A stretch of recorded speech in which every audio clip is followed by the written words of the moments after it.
urbanization, policy research, advocacy, and setting up a startup ecosystem. To give you more insights into the organization and its objectives, we have a short audio visual. Let's watch it. Can we have the audio visual, please?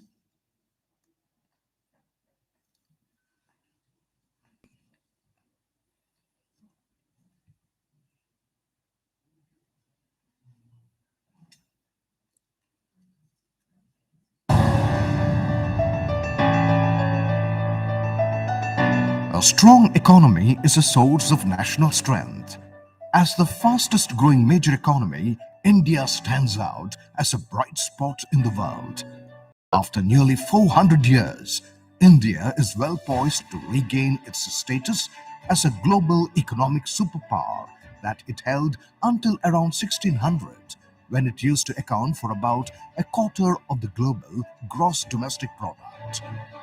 Currently the fifth largest, India is expected to become the third largest economy in the next 5 years. With the mindset of a winner and strategic actions leveraging its strengths, it has the potential to become the second largest economy by 2047. These predictions are supported by strong fundamentals. 4 things that make India proud: vibrant democracy, demographic dividend, consumer demand, and digital infrastructure. India's population is among the youngest in otherwise aging competitive economies. As of 2022, the median age in India was 28 years, compared to 39 years of China and the United States, 45 in Western Europe, and 49 in Japan. This demographic dividend presents an extraordinary opportunity. During his address on the 76th Independence Day, the Prime Minister emphasized the Panch Pran, or lifeblood resolutions for the nation, calling upon the youth of India to play a crucial role in the country into the strongest economy by the time it celebrates its 100th year of independence in 2047. The youth of today's India has the greatest potential not only to contribute to this country, but globally.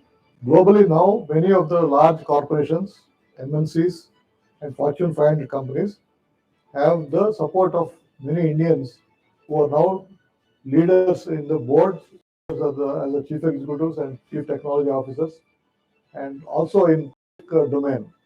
So this is the inspiration drives GFST to train the youth and take them forward to be global leaders. We are trying to be an advisory and advocacy organization, not only for entrepreneurs, but also for public policy makers. GFST organization aims to unlock the potential which several Indian states have and Indian youth has, right from the emerging technologies like artificial intelligence, machine learning, Internet of Things, and even the logistics space. And since India has a long coast corridor, even developing the port-based development policy making and various other policy issues also. The organization aims totally for all-round development of the country and to bridge the gap between the rich and poor so that we will have an equitable society in the coming days. With largest global diaspora, young and skilled Indian will be global citizen and will dominate the corporate, public governance, and technological leadership. Indian consumer will spur the global demand of goods and services 3 decades at least. Technology-driven fourth-generation into all sectors of economy, agriculture, industry, and service would lead the future growth of Indian economy and well-being of its people. Recognizing this potential, Sri Nara Chandrababu Naidu, a visionary leader, laid the foundation of Global Forum for Sustainable Transformation, GFST. GFST is an apolitical not-for-profit think tank and policy advisory group for research in strategic sectors critical for transformation of India as a global leader. GFST is a platform for knowledge sharing, enterprise promotion for sustainable transformation of economies, enterprise and communities for overall well-being and happiness. Some of the sectors of interest at GFST are deep technology and digital transformation, infrastructure and logistics, strengthening startup ecosystem, institutional change management, social impact enterprise, guided by the philosophy of Vasudhaiva Kutumbam, or the Earth is one family, and a more equitable world. GFST seeks sustainable transformation of economies, enterprise, and communities for a shared vision of one Earth, one family, one future. How do you wish to contribute to this change? Join us to learn more at gfst.in. Thank you. So our team is circulating GFST brochures to all the participants, and there are brochures kept at the registration desk. You can go through and if you feel that you can contribute to any of the areas where GFST is working, you are most welcome to get in touch with us. Like at the end of the film, you have seen some of the objectives that GFST wants to achieve. As part of its exercise to fulfill these objectives uh, and achieve these goals, GFST has started a series of seminars like this, what you are witnessing today, under the theme Strategy for India at 2047. So this is to bring experts and thought leaders from different verticals together to brainstorm, to develop strategies to ensure the country realizes its full potential regardless of the future that unfolds. So ladies and gentlemen, this is the objective of these seminars. So post this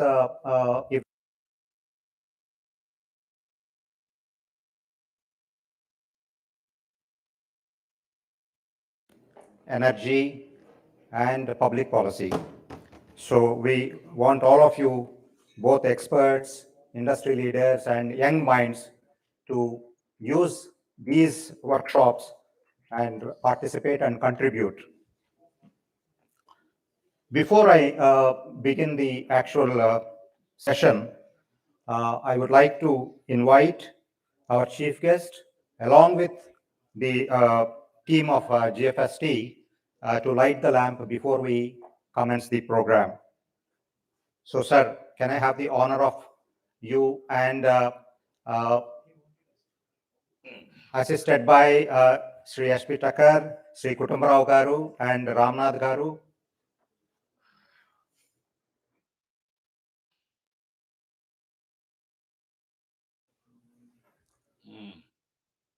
Randy, very good.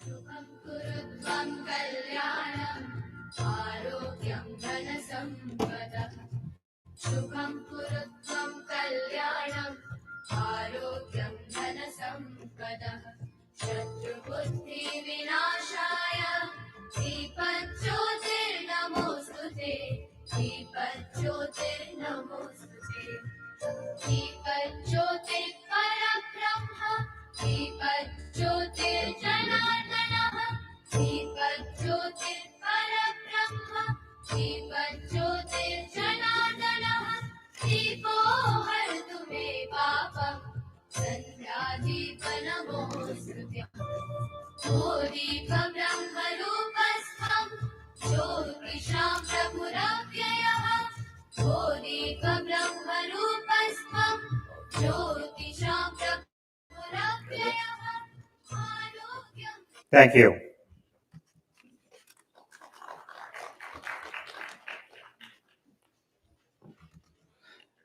Now it is my pleasure to introduce today's panelists who will be discussing the various facets of.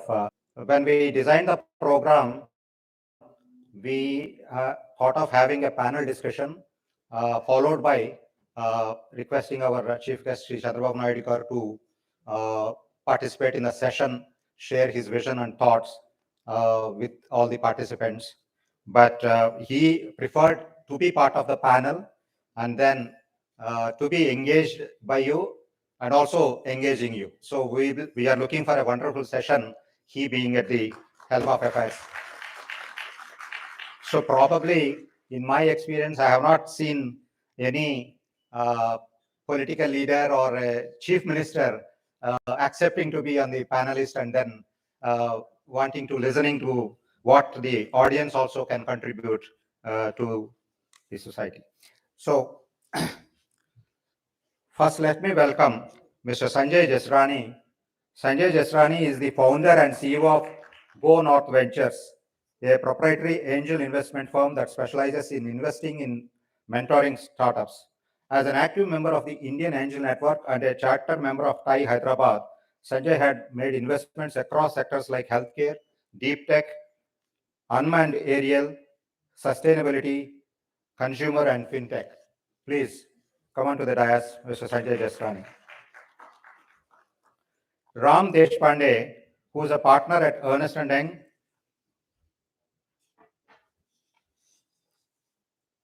leads digital emerging technology consulting practice. He has over 25 plus years of experience in advising clients on digital transformation. He has worked extensively with Fortune 500 CXOs across consumer goods, retail, manufacturing, metals, mining, life sciences, etc. As a digital transformation leader, he has advised multiple clients on technology-enabled business transformation and adoption of digital solutions. Ram Deshpande. Sridhar Sheshatri is the co-founder and CEO of Spotlock, a deep tech product company based in Hyderabad and the US. Sridhar has previously worked at Facebook and EA Sports, where he led the product insights and the predictive analytics function. His expertise spans artificial intelligence, blockchain, computing, and cybersecurity. Sridhar Sheshatri.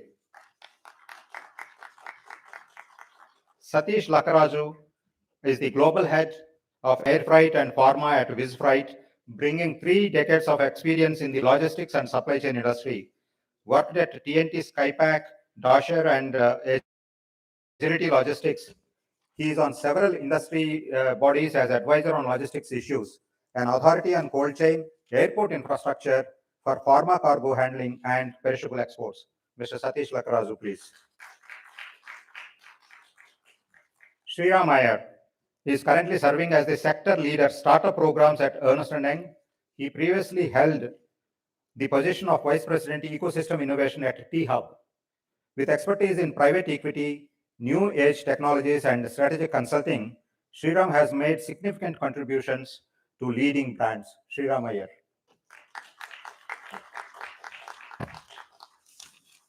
Now let me have the pleasure of inviting our chief guest of the today, Sri Chandrababu Naidu Garu, onto the dais. Our chief guest needs no introduction. Though it's a cliche, what more I can talk about him? A person in 2000, Time magazine named Naidu South Asian of the Year for turning Hyderabad into India's new information technology hub. Sri Nara Chandrababu Naidu is pioneer in implementing technology-intensive administrative measures to optimize efficiency. He is perhaps the first technocrat chief minister who visualized and laid foundation for building knowledge economy and digital economy way back in 2000. He believes in putting technology at the heart of development. Just to give few examples of his Technology Connect, he was the head of 13-member committee of chief ministers to promote digital payment systems and financial inclusion in India, which was constituted by the government in 2016. Sri Naidu Garu chaired the National IT Panel under National Democratic Alliance government. In 2001, he was described as one of the hidden 7 working wonders around the world by Profit, a monthly magazine published by Oracle Corporation in US.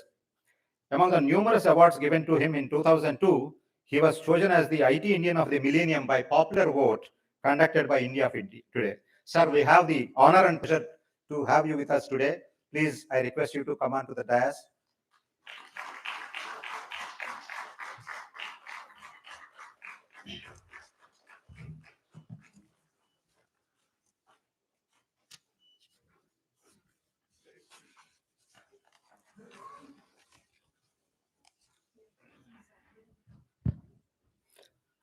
I request Sri Thakkar sir to honor Sri Chandrababu Naidu garu by presenting a sapling, please.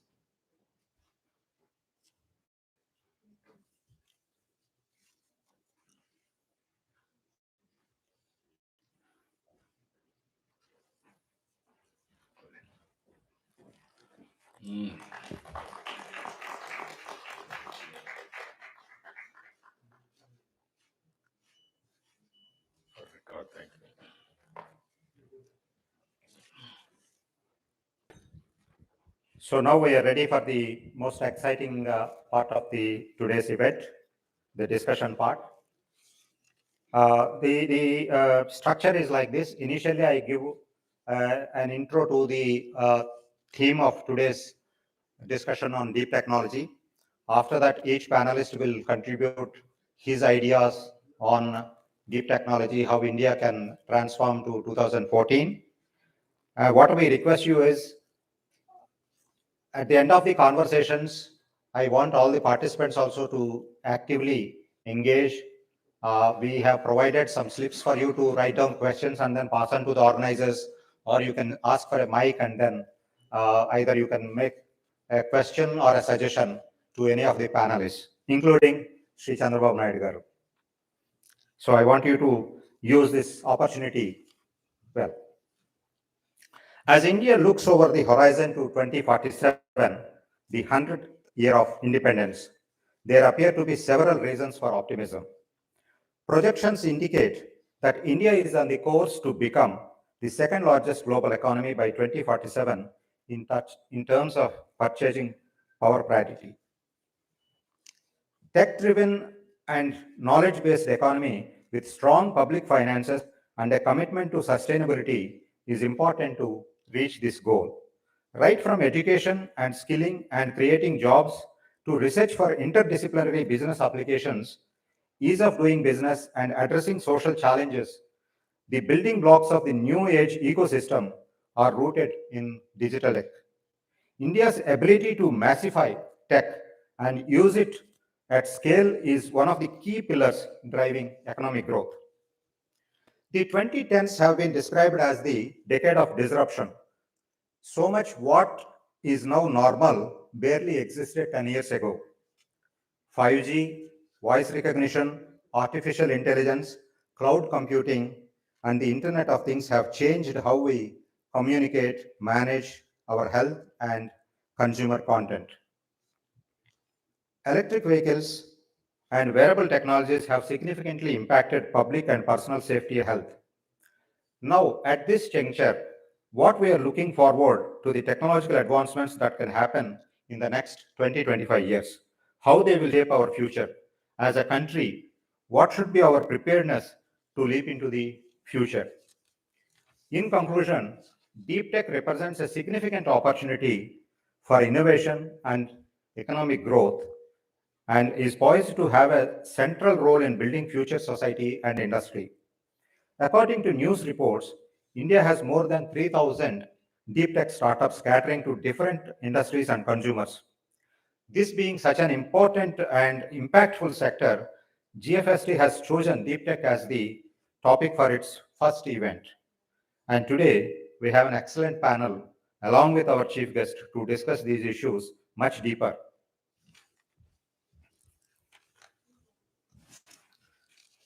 Since I have the responsibility of moderating the session as well, I have some questions to the panelists.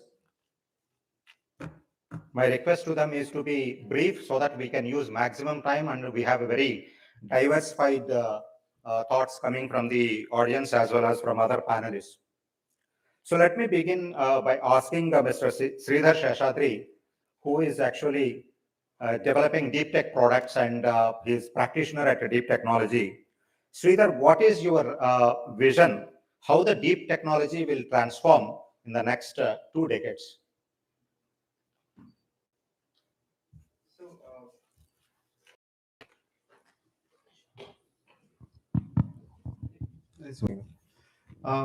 Startups have actually played a crucial role, I feel, in last decade by bringing in a lot of innovation.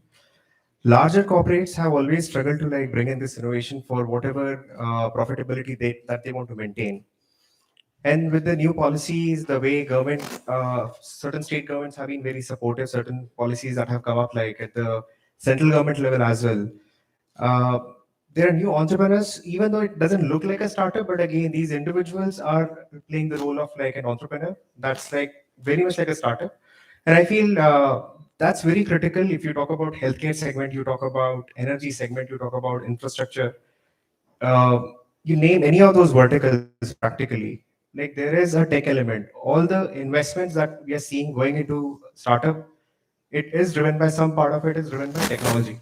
The valuations that we are seeing, the lot of money that's actually getting from different investment perspective from different countries into India, I see that's actually because of the tech as well. Critical part here is like how well we apply the technology more than buildings as the technology. I think that's where we are entering in with the startups ecosystem at this point of time. So startup ecosystem, I clearly see is very critical for us for seeing the 2047 kind of vision. We really want some very good use cases coming out of these startups, these becoming like large corporates. If I practically look at a decade ago, how we used to visualize a lot of small SME businesses or MSMEs, which we never gave that value. Similarly, like if we don't do that today at this point of time, with these startups, the whole thing will really like will be very much impossible. So what I mean is like we really want these startups to do well. These startups have to really change the whole dynamics in terms of different verticals, be it healthcare, as I said. Like there are use cases of diabetic retinopathy that like our startup has really invested and built something into. This is just like using artificial intelligence. We are able to like talk about different stages of diabetic retinopathy with very high level of accuracy, be it like predicting energy value and maybe the load shedding status of a particular state. How do you really support discoms using like machine learning? So there are many such use cases. You can clearly look at like machine learning, AI, computer vision is actually very much heavily used. I feel like there is like a lot of value in terms of the technology that's actually now getting in, and the value will definitely get converted into the valuation for these companies in long term, increasing the value for the country itself in a large play. Since you mentioned more about startups, let me bring in Sanjay and Sriram. Sir, I would like to hear from both of you who are involved with startup funding and mentoring. So, what is the ecosystem that exists today in deep technology for startups? And how do you see in the next decade, 2 decades, how this will shape up? Sriram, would you like to go? I can go. Sure. No, thank you, sir. I think one aspect I clearly see is that startups, because they have frugal capital, they leverage technology really, really well. So the current ecosystem, I think there is a healthy ecosystem right now. And of course, there is always scope for more. What I see, what can be done. So the ecosystem is really a combination of, there is infrastructure, institutions like T-Hub and accelerators, incubators, which are there and they are growing. There are a lot of private and global accelerators which are coming. Falcon X, for example, is a global incubator which has also started now. So there is a infrastructure which is available. There are institutes of excellence. For example, IIIT Hyderabad, where I also sit on the board of Center for Entrepreneurship.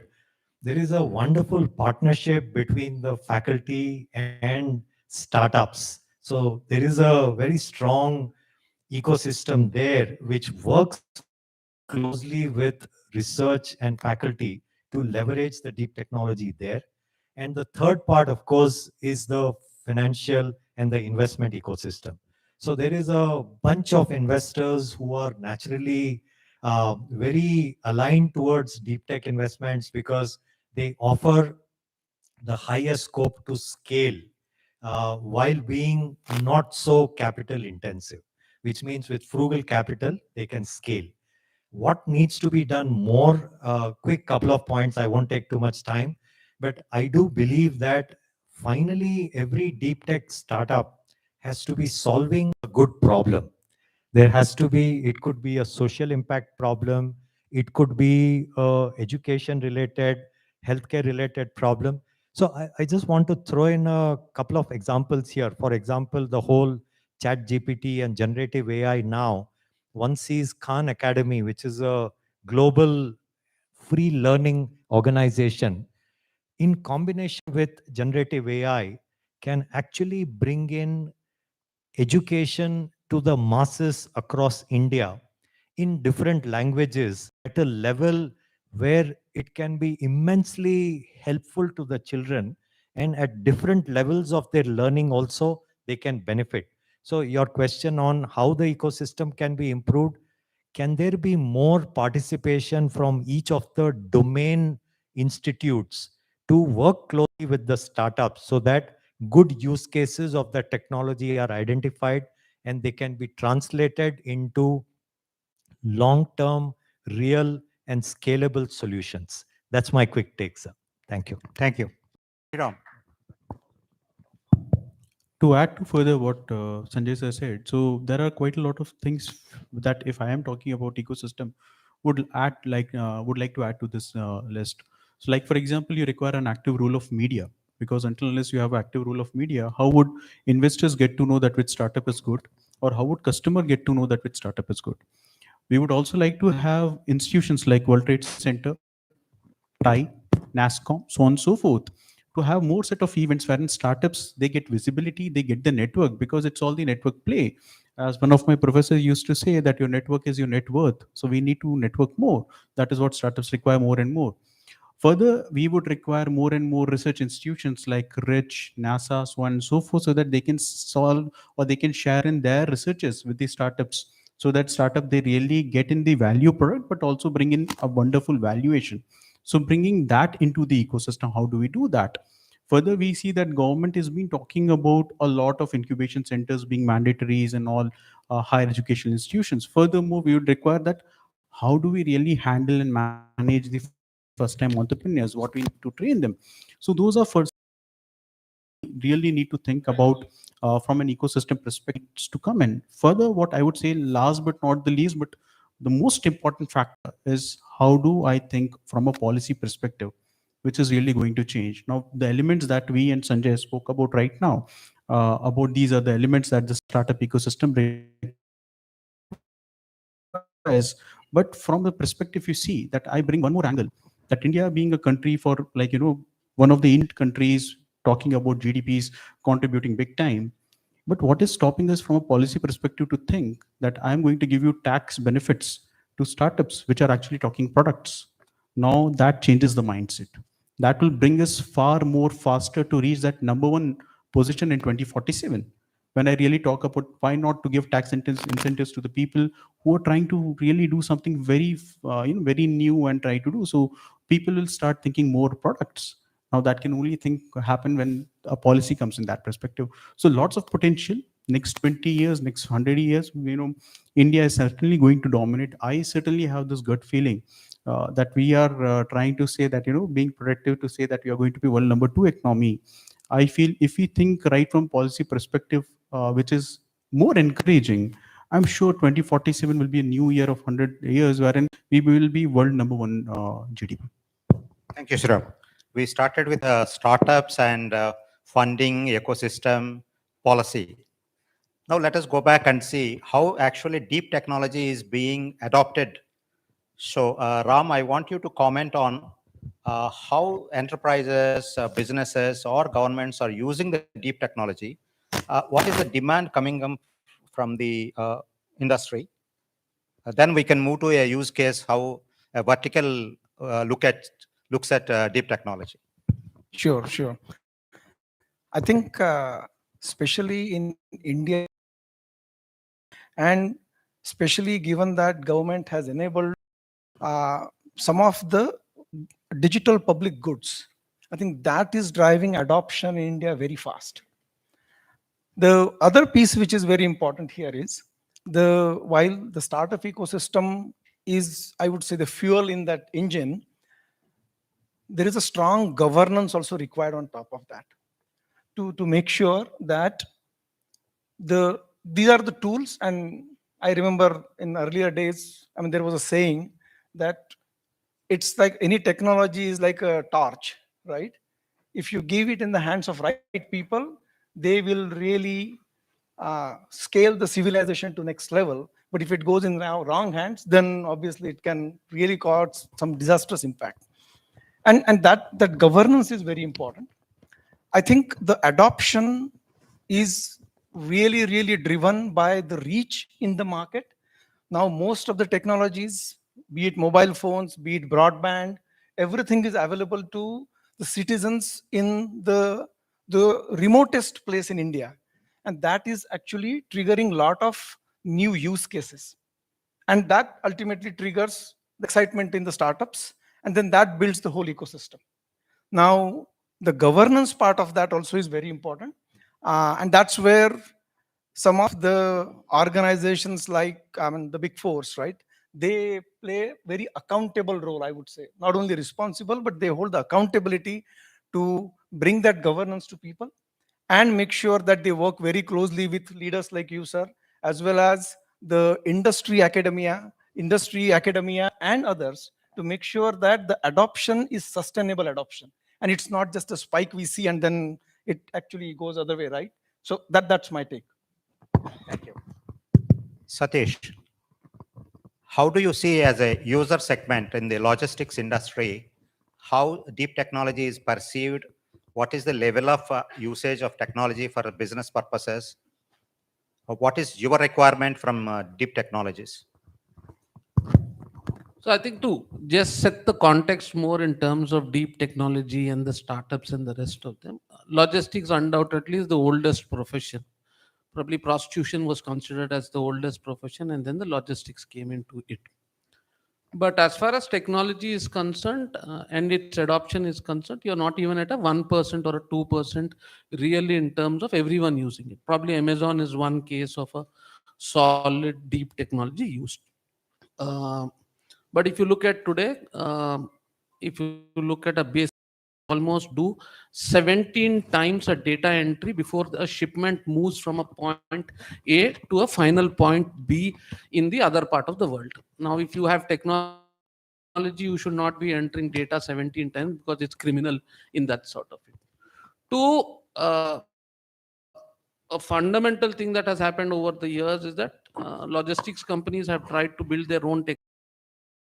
Percent of them, after burning millions of dollars, have technology and have failed. So there are a few set of people who give you a technology which is there.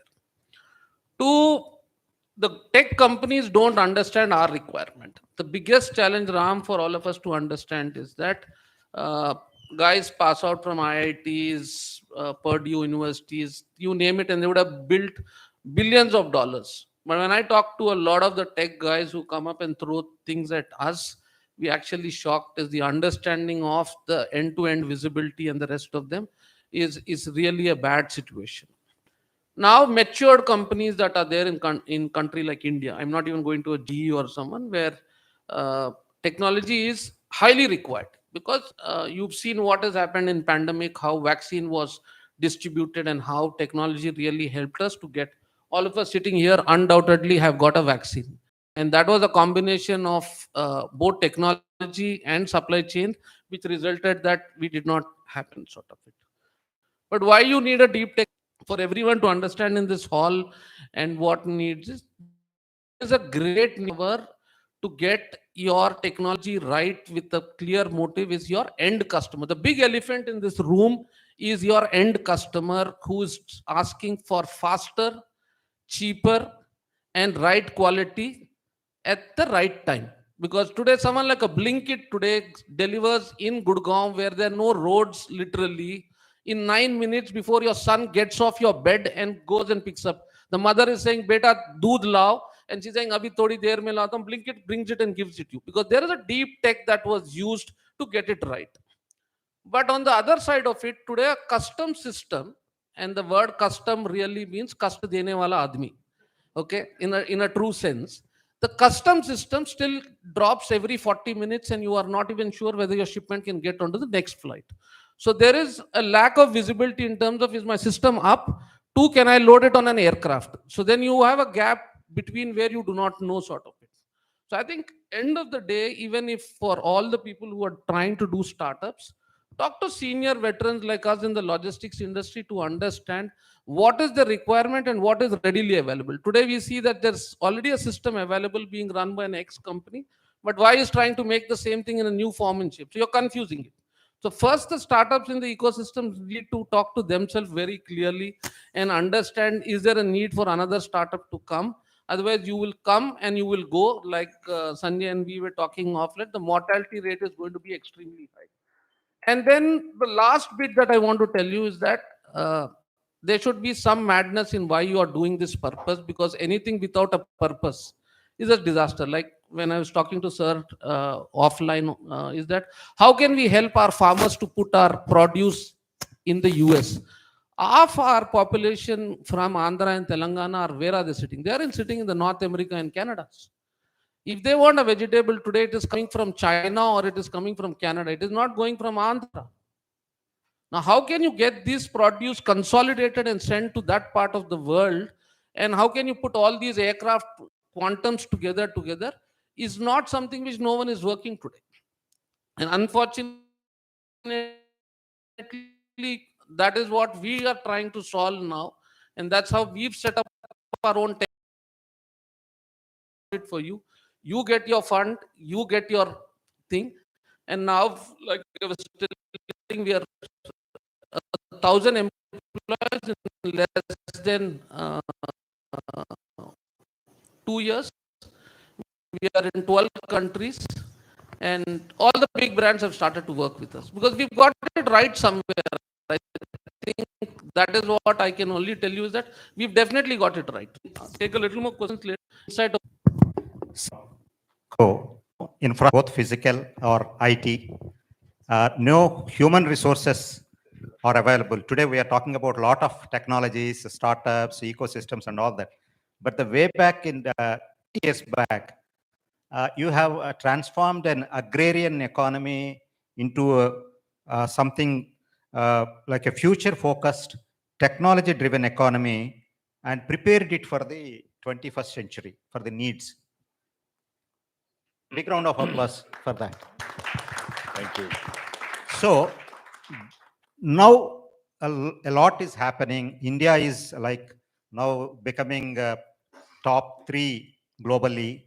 A lot of young entrepreneurs are coming up. So now what is your vision? Because always you are ahead of technology and always you have seen how to use technology for the societal benefit.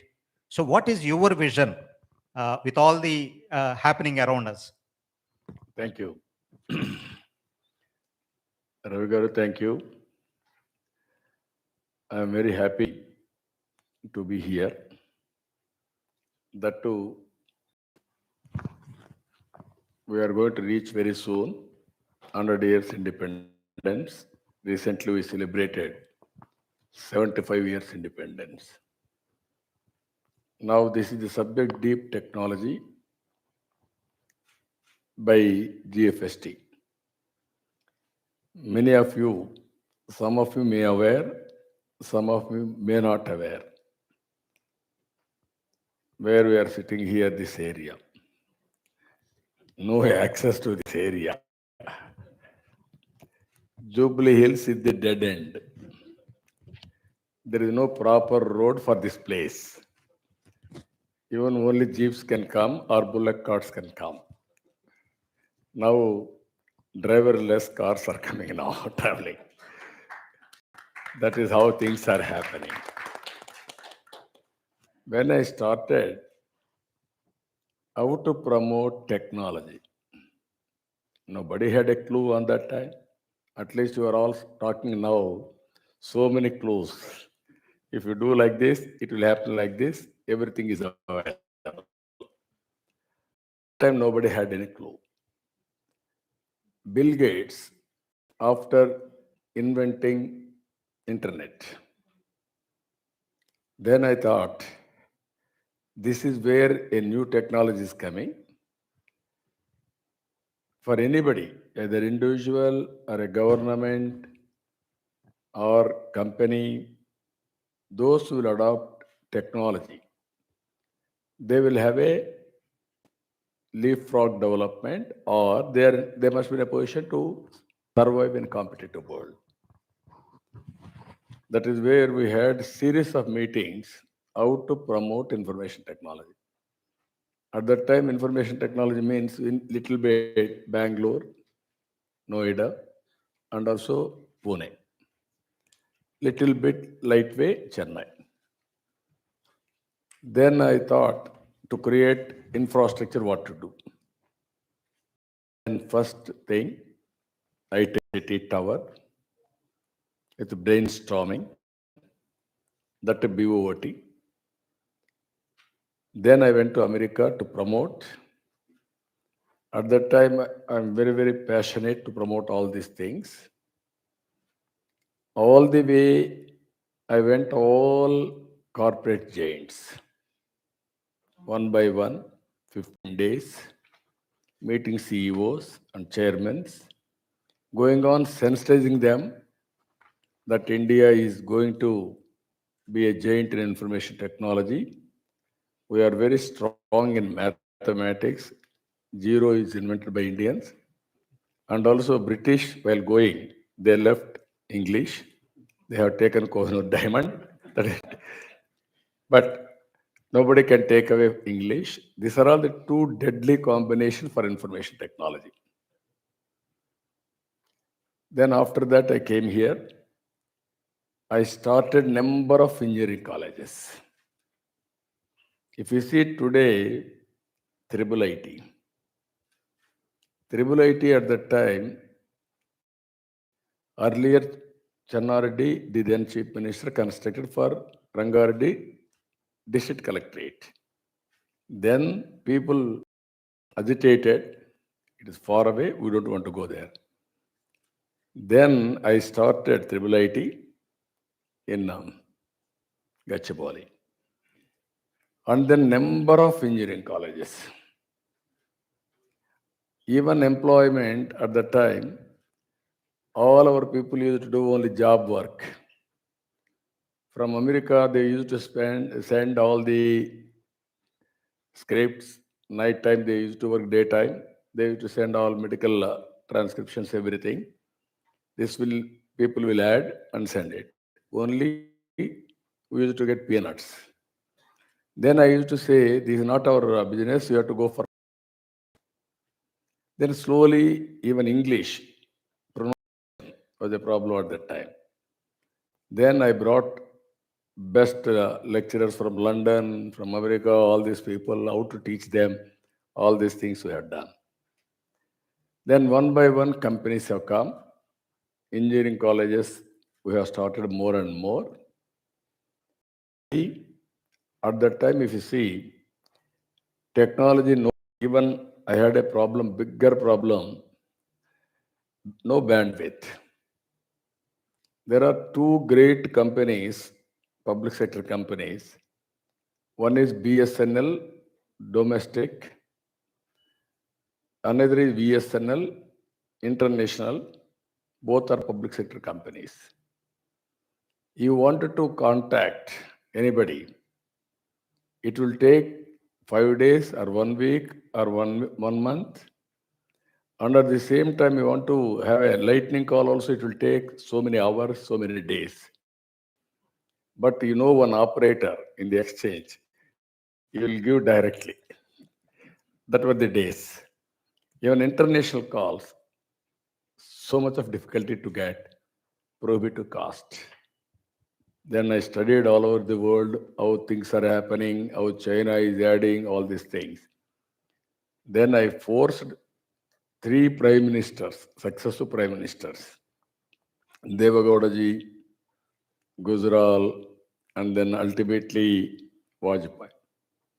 Then Vajpayee agreed how to do it. Then he told me, no, we have to pay shareholders market, how to handle all these things. Then I said, everything is possible, you pay premium.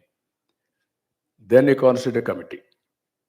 Myself and the then Prime Finance Minister Center, we gave a report. That is how deregulation of telecommunication sector has come within 1 year, 2 years, from 20,000 rupees phone has come to 2,000 rupees. Now smartphones have come. From phone, you are able to work anywhere to anywhere. That is the beauty of all these things. I traveled all these things from the beginning. I remember even I asked Bill Gates to come to, I wanted to meet him. He was very busy at the time, and also he was an icon, all this. He refused to meet. I don't have any business with politicians. Politicians are different. Then I told him, I sent a message through his ambassador. I am having a work with you. I want to meet you 10 minutes. Then finally he gave me appointment. Then I prepared laptop presentation, all these things. At that time, this type of presentations also nobody used to do. Even professionals were unable to do. Then I prepared presentation with beautiful vision, everything. So much of time I spent, my secretaries, everybody. Then he spent with me 45 days, 45 minutes. Then he asked me, what you want? I don't want anything. You recognize the strength of India and Indians on IT. If at all you are convinced, you come and start up your company, Microsoft in Hyderabad. That was my request. Then finally, he said, I'm not coming anywhere today, but let us wait, watch. Then I went all the way from here to Seattle. So many times I met him in Davos. Then he became a good friend of mine. Then ultimately he sent a word, yes, I'm convinced I will start Microsoft Development Center in Hyderabad, first of its kind after Seattle. Then employee of Microsoft has become president of Microsoft today. You see, one step you move forward, one step automatically it will help. That is the ecosystem we built step by step.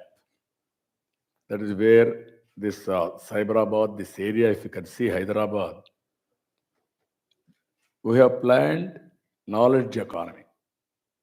One side information technology, one side pharma, another side biotechnology, another side finance. All these things we are able to integrate. Now people are enjoying the dividends of our effort at that time. So, as you rightly mentioned, maturity has come now. Indians are having advantage of technology. That is our USP. I can say it is in our genes now. And also, all over the world, Indians are doing extremely well. We'll come towards that also.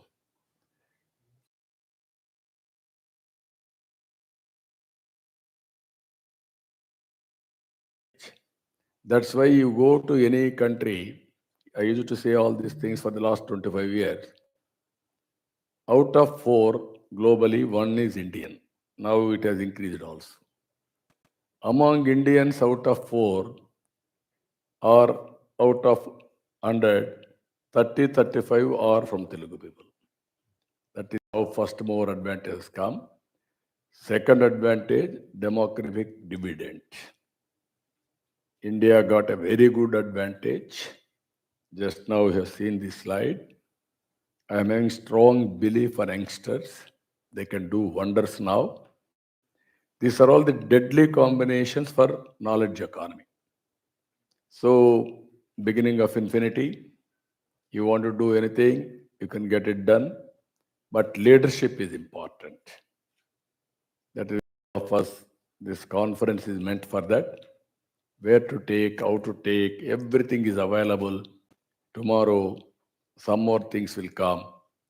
How we are going to take this technology to all walks of life. Deep dive. Second, how policy makers can make a public policy to promote this for overall benefit of the common man.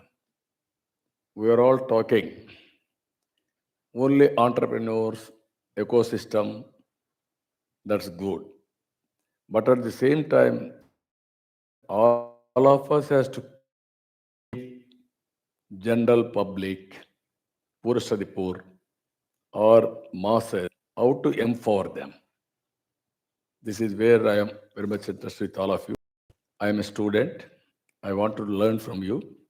Sometimes learning is a continuous process. Sometimes what you learned earlier, it has become irrelevant. New things, again, we have to learn continuously and apply our mind. So I want to listen more from you, how to take the benefits of all these things to the common man. There also I want to discuss some of the items. One is if you can go through, India is a great country. Even from the beginning, India is a great country. 400 years back, we are great. After that, so many innovations, so many people have come, they destroyed economy, they looted economy, all these things have happened. 1991, that to Telugu man, P.V. Narasimha Rao, has started economic reforms. That is the beginning of turning point for India. That is where so many engineering colleges, medical colleges, all these things have come. These were after economic reforms, PPP model, public-private partnership. I can call it P3 model. This model is creating wealth. That is the result of, if you see all of you, you may not visualize, but people are enjoying because everything is available now. Roads, one example. All national highways earlier, to reach place to place, very difficult. Small country, Malaysia, they had 8-lane road, 1,000 kilometers east-west corridor. I traveled that road. Then I met the then Prime Minister. I'm feeling very bad. I'm feeling ashamed of it. Small country, 2 crore population. They are having this road, we must have. Then he told me, where is money? Money is not necessary. Money will generate. That is where we brought first time under PPP model, BOT, build, operate, own and transfer. First proof of concept, Chennai to Nellore. Today, if you go anywhere, your national highways, very, very happy drive to, we are having pleasure to drive. That is the beauty of all our roads. One decision has made all the difference to reach the last mile. Now national highways are having abundant funds. Where is the funds? Users are paying. Now they are going with the technology now. That is where the deep drive technology, cameras, automatically to lead your car, then bill will come to you, no pain for you, no corruption. That is the benefit you got it. Then recently I'm thinking, why can't you make all roads, including state highways, BOT model? Then collect money from cars, four-wheelers, totally, cars or buses or trucks. It will be win-win situation. That is the policies all of you has to think over. Now I am having one more thing, wealth creation is certain. All wealth are enjoying only few individuals or few companies. This is where I'm thinking P4 model. People, public, private partnership. Make people as partners. And Sanjay is doing mentoring for startup companies. Why can't you mentor people also, depending upon your bandwidth, 100 people, 50 people like that, every individual can do it, then this country will become great country. 2047, no poverty in India. Every poor man you can make rich. This is my ambition, this is my desire, this is my request for all of you, find solutions for that. That is where I came here to learn from you. As a policy maker, I have seen bullock cart. As MLA, I used to get 3 cylinders quota to recommend. At that time, 3 phones won't work, only ornamental. These are all the quota. Today you are seeing all these things changes. Driverless car, bullet trains, and also fuel. At that time, power also so many problems. I had a hectic time when I became chief minister with this Sauda, electricity department. Every summer, 3 months, all communist leaders used to bring people in a big way. They used to demonstrate there. Roads are blocked. Assembly they used to stall. No power. Then I used to take helicopter to go there to witness the fields. That were the days. Then I brought power sector reforms. You have seen that power sector reforms today. This is where everything is possible now. It is only visualization and how we are going to, after visualization, how we are going to transform vision into outcomes. If you do that, I don't have any doubt India will become globally number 2, our people are saying, but if perform, we will become number 1. Indians, I am 100% confident they will be number 1 globally by 2047. Not Jewish, Indians will be number 1. Among them, Telugu people will be torchbearer. That is going to happen. So I need to learn from you. Thank you very much, sir, for that wonderful, insightful. You took us back, and then also you have shown us the vision. Wonderful. A big round of applause to Chandrababu Naidu garu. Thank you. So, as sir said, please be ready with your questions. If you have already made, please pass on the comments. I will have one more round of with the panelists, and then we'll come to you. Okay? No, you Just- can ask some questions again. I can come. Okay. That is I better. see a hand there.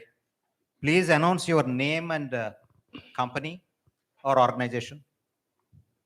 Thank you, sir. I have two gurus on the days, Mr. Sanjay and of course you. Sir, I'll give you a context to the question. In 2007, I was at the London School of Economics. We had the Nobel Prize winner, Paul Krugman, who spoke about you in 2006 as being the harbinger of reforms in India. You saw technology when we barely heard about it. So I would call you the original, the OG of technology is you. So my question is,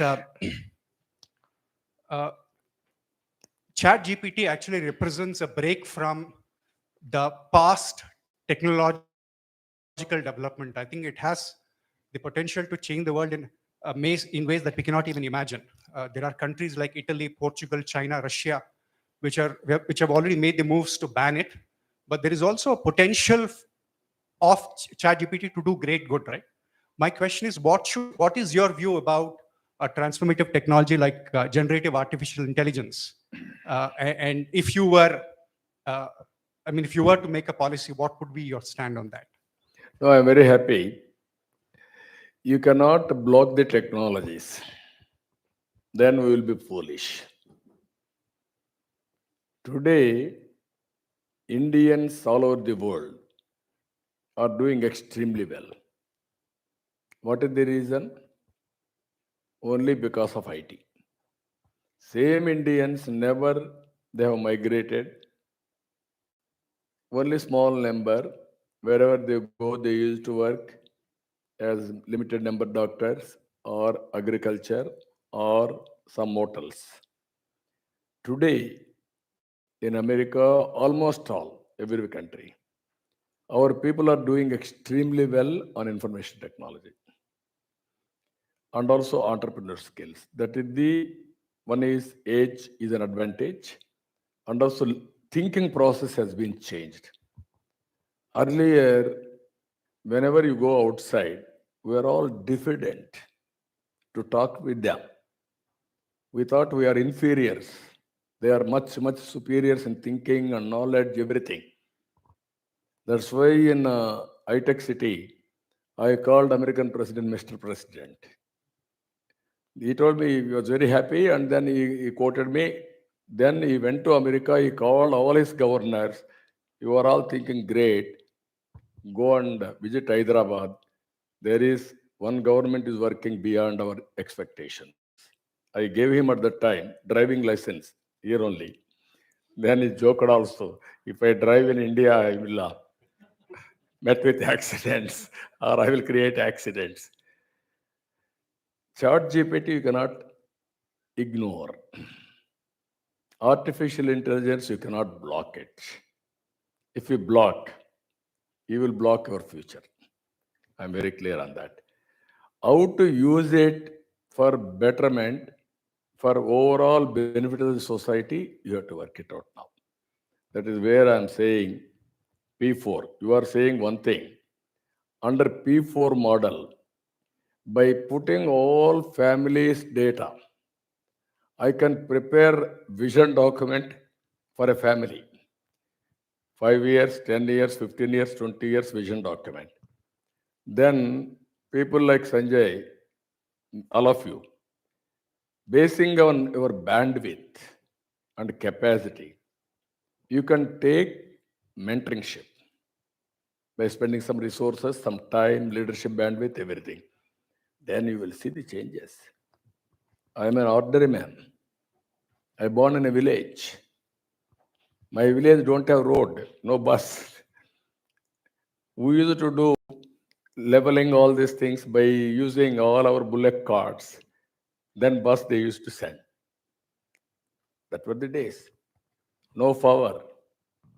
In Lantar, before Lantar we used to read. I used to travel 8 kilometers for high school, carrying my carrier. So that were the days. Today we are having all these advantages, but how to take to the logical conclusion is important. I entirely agree with you. By using all these things, 2047, how to make India number one, Indians number one globally. It is possible. It is going to happen. Now things are changing after COVID. If you see, working styles have been changed. Virtual working and physical working. Social life, people are going and working, or otherwise, virtual working also, people are doing. Services and goods, how so much of changes if you see e-commerce. If you produce something, you identify your consumer, delivery will be on e-commerce channels, on their own or on your identification. So these are all the things are going to happen in future. So we have to encourage it, but there are some debates, pros and cons, what is going to happen, human intelligence. Ultimately, even GPT, artificial intelligence, everything has to be executed by human being again. That is where Indians are having upper hand. That we have to use it. Thank you. Before coming to audience questions, since the chat GPT subject has come up, I also want to have the technologist perception. So there are two things. One is, Sridhar, you should tell us what are the ethical issues involved with chat GPT. My second question to any of the panelists is how chat GPT can be used by common man, because I think this is the quickest adoption that we are seeing, either governance or how can it be used by industry quickly? So the ethics part is like always subjective because the law of the land defines ethics at times. But I feel like we have to take it a level above and think from humanity's perspective, where there are certain set of well-being pillars for ethics which are defined. We have to ensure new frameworks have to be defined as part of the policy, where the 5 pillars of ethics are taken care of, and it is actually correlated to the technology use.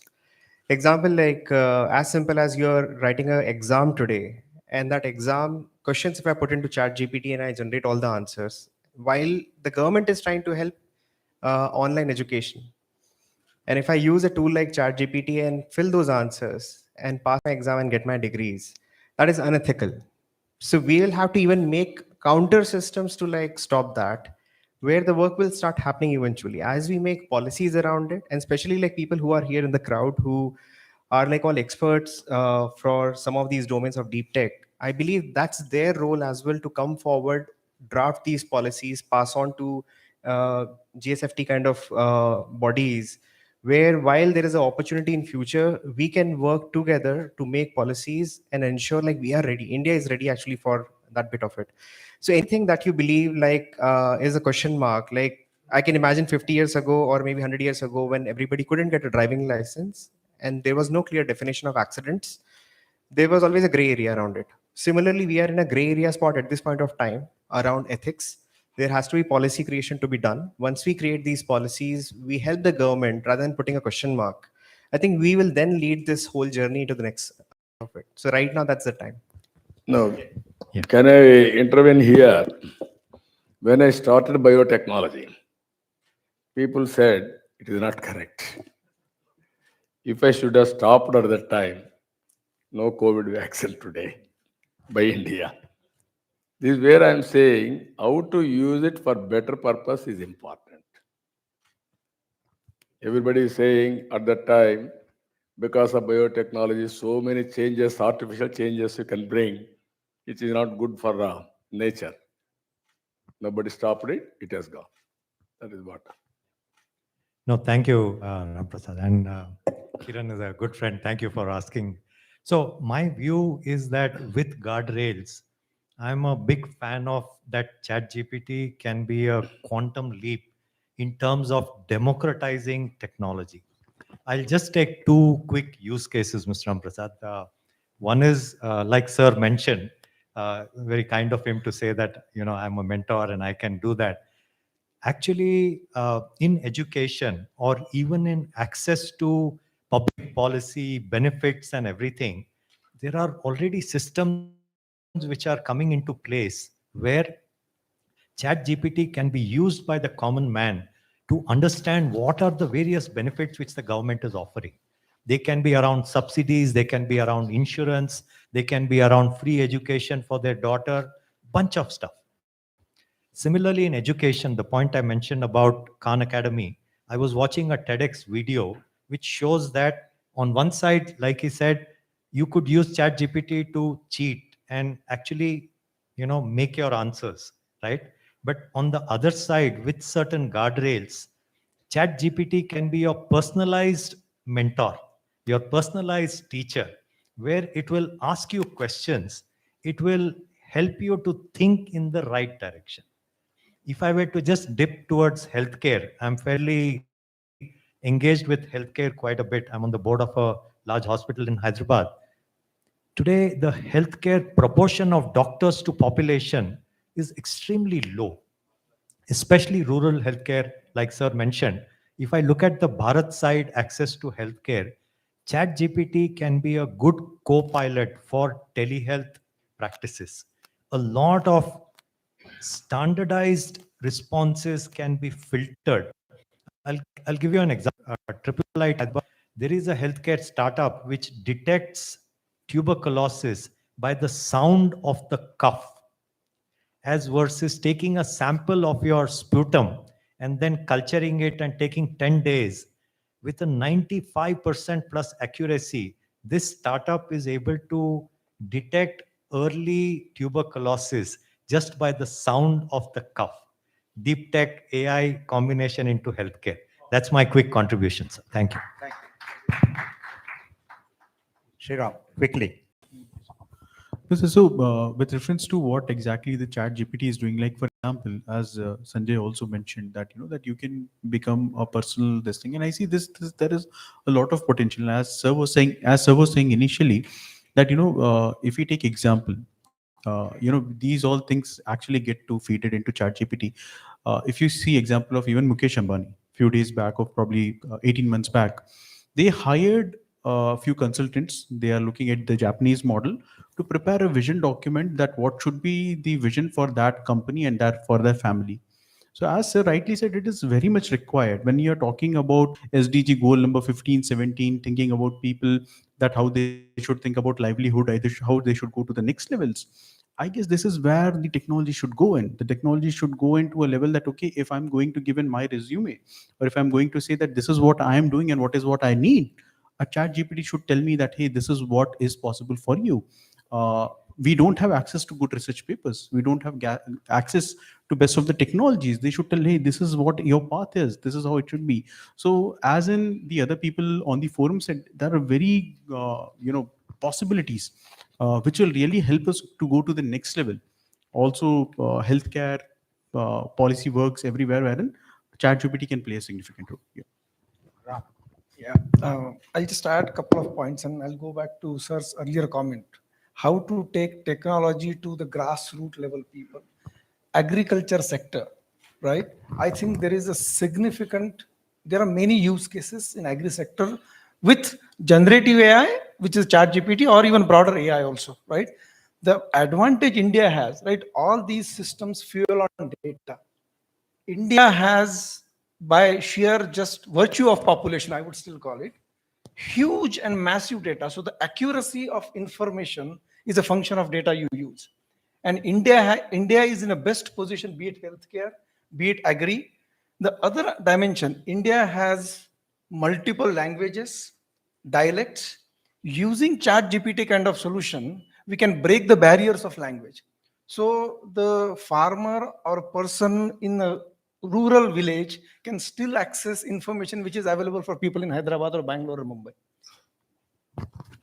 Thank you. Satish, before ChatGPT, we have seen already a lot of businesses have started chatbots to address their customers. So how do you see this changing the service delivery to customers or bringing a lot of information to them?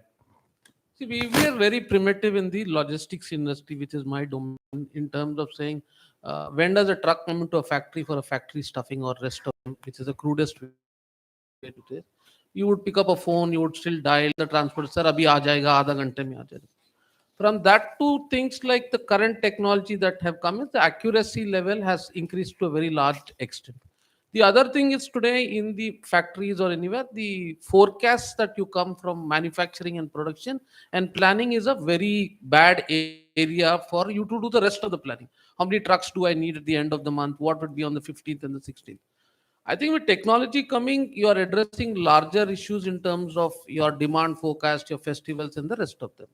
Things like Chat GPT, for example, is a layman language that I can say. Today, if I want to go to Udaipur and Jaipur on a holiday, and my wife says, "Can you put an itinerary together?" I don't need to break my head and call a travel consultant. I have a tool where I just go type and say, "I need to go to Jaipur and Udaipur." It tells me, "Get up in the morning, have breakfast, and this is your top restaurant, 10 o'clock here."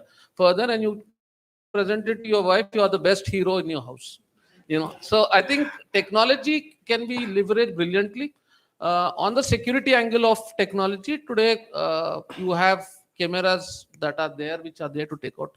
But I know when my son comes into the house and goes out, and when did he log into the gate, like my gate type of apps which are there in terms of it. When did my driver come in and go out, sort of it, your overtime calculations, your ledger accounts on.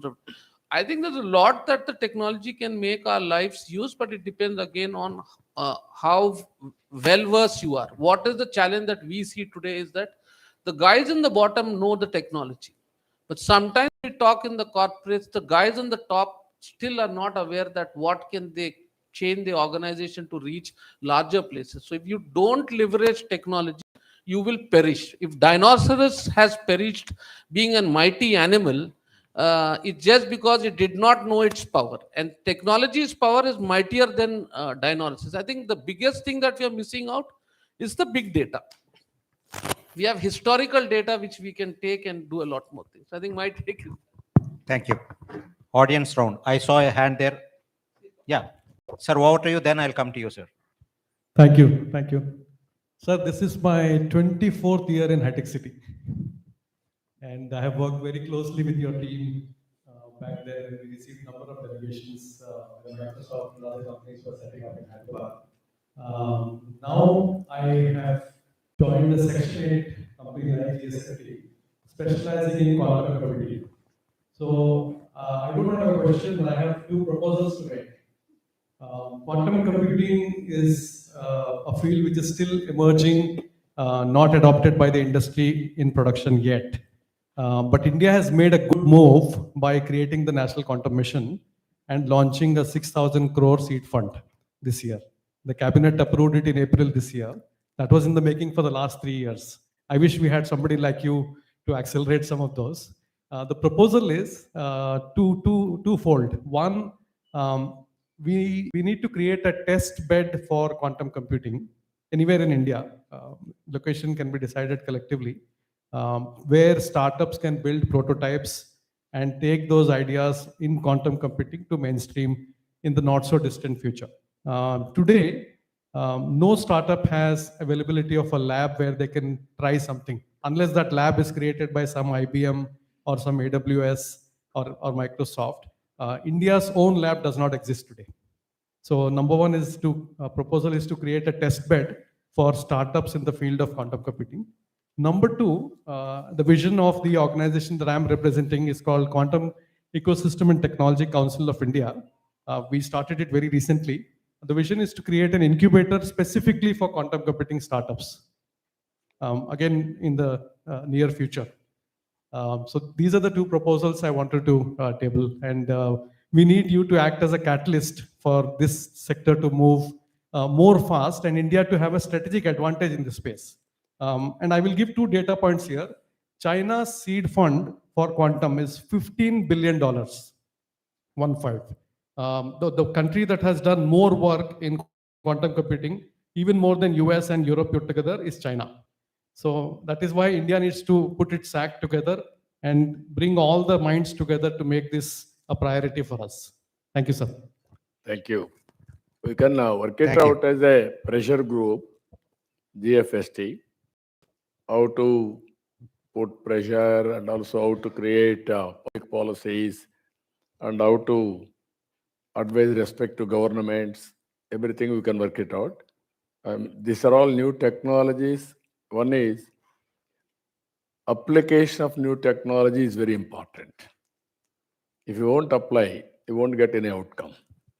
That is where I entirely agree with him. Either policymakers or top in the organization, they are more traditional. Citizens and bottom overall freshers, they are more innovative, more creative, more tech savvy. That is the mismatch biggest problem.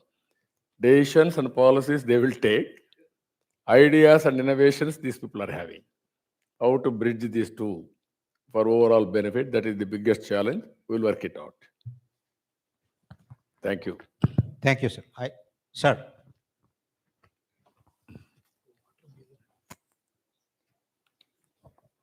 Yeah.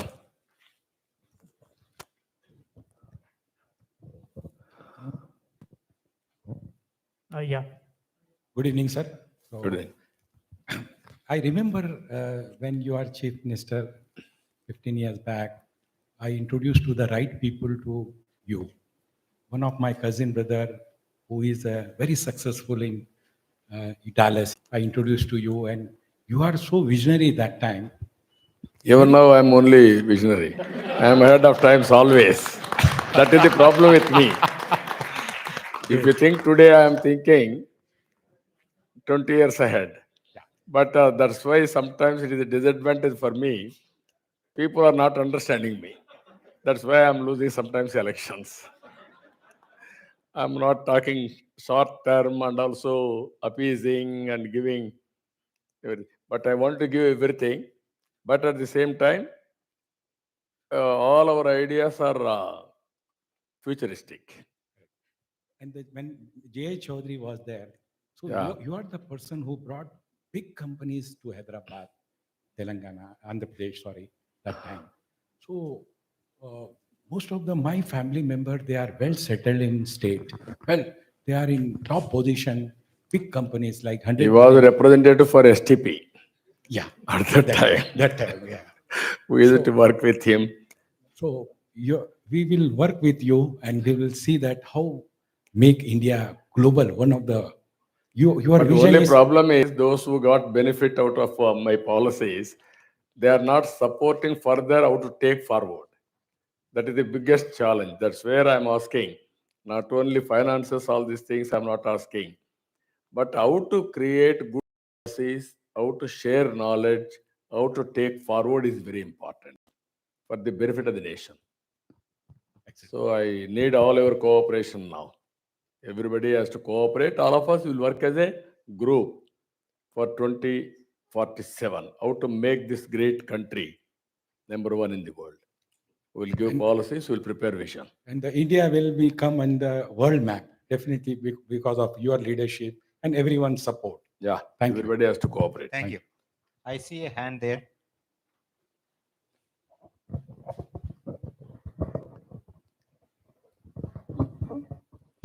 Hello, respected sir. Yes. I'm not from Andhra or I'm not from Hyderabad, but I started my career from here, and there are some goosebumps on my hand that I started my career from Hyderabad, and you were the one I received the first award when you inaugurated Genpact in Uppal. So there's a long story, 20 years back, and what you said about the 4 Ps, the people, the partnership, the public and the partnership, so 4 stories. So I just wanted to tell you that, and I just want to give my kind feedback to you that why don't we have the reformation in the Indian education system right from the school days?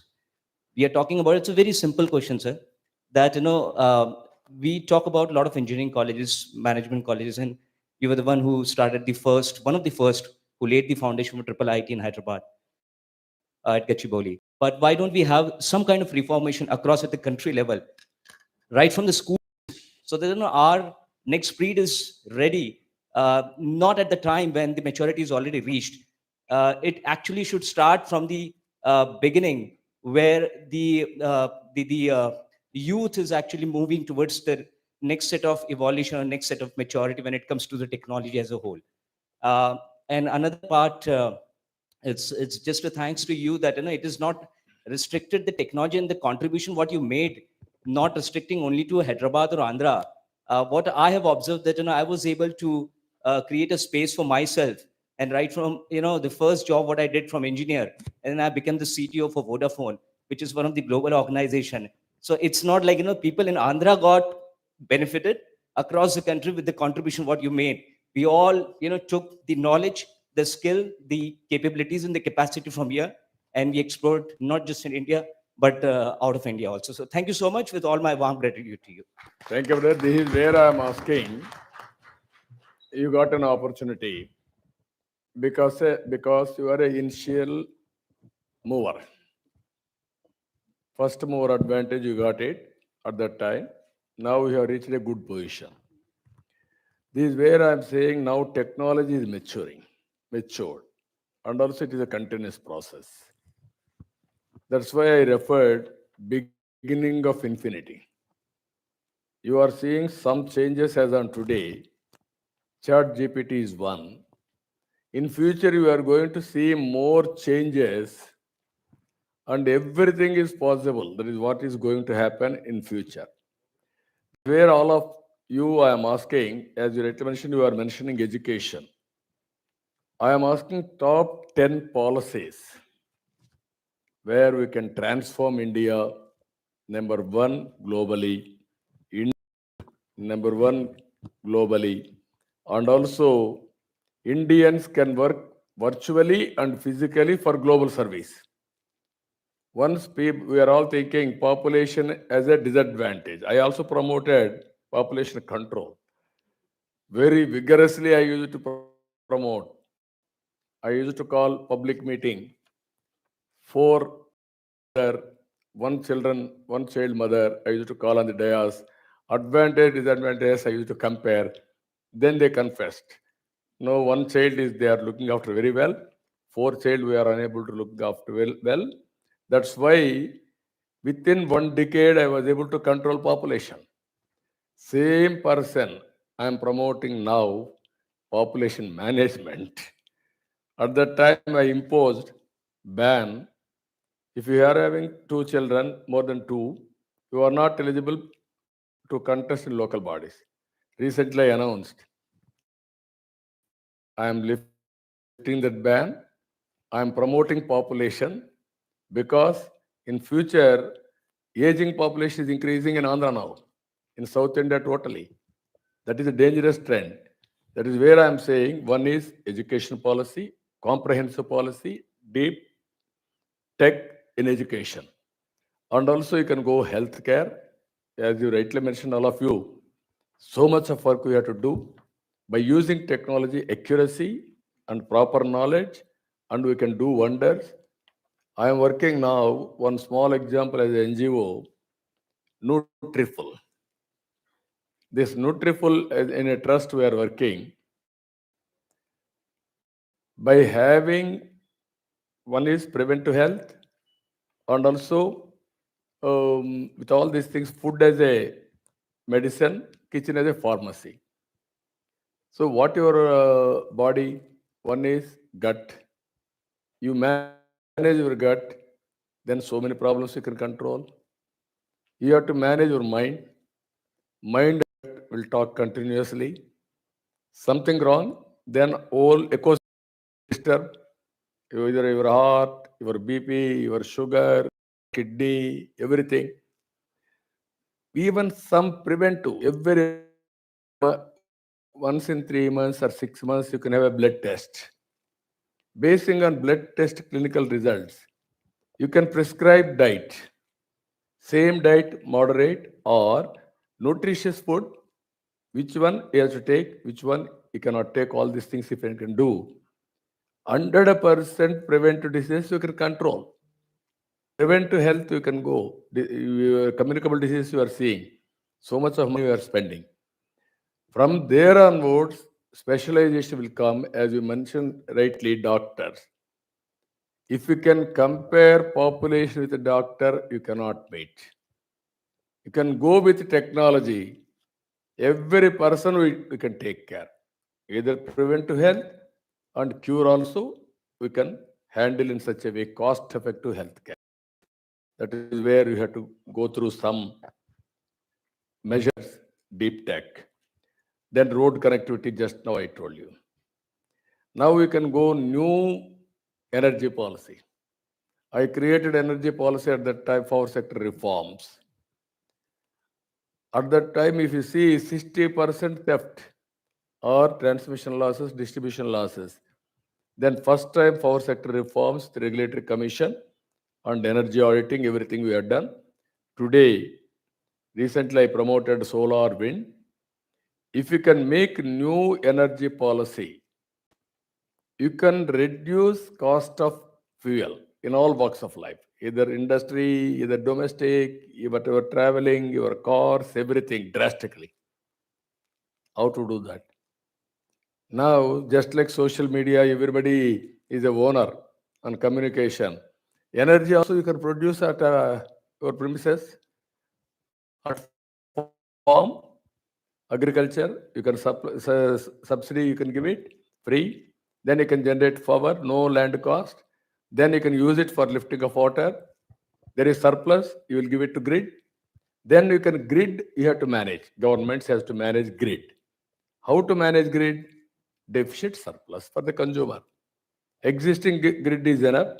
If you go for deep tech, again, 20 years back, 25 years back, from Yusuf Guda, I used to operate all substations off and on. Not there.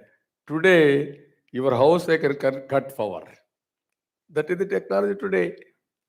So what I'm saying, if you can do all these things, energy, it will come 2 rupees, 250, 3 rupees. Your house will be a charging station for your car or cycle or scooter. Your road is seamlessly you can travel. And energy, this environment you can imagine. All energy, electrical vehicles. So that is where I want, even governments wants money. You are saying for unit 3 rupees. I can charge you 1 rupee.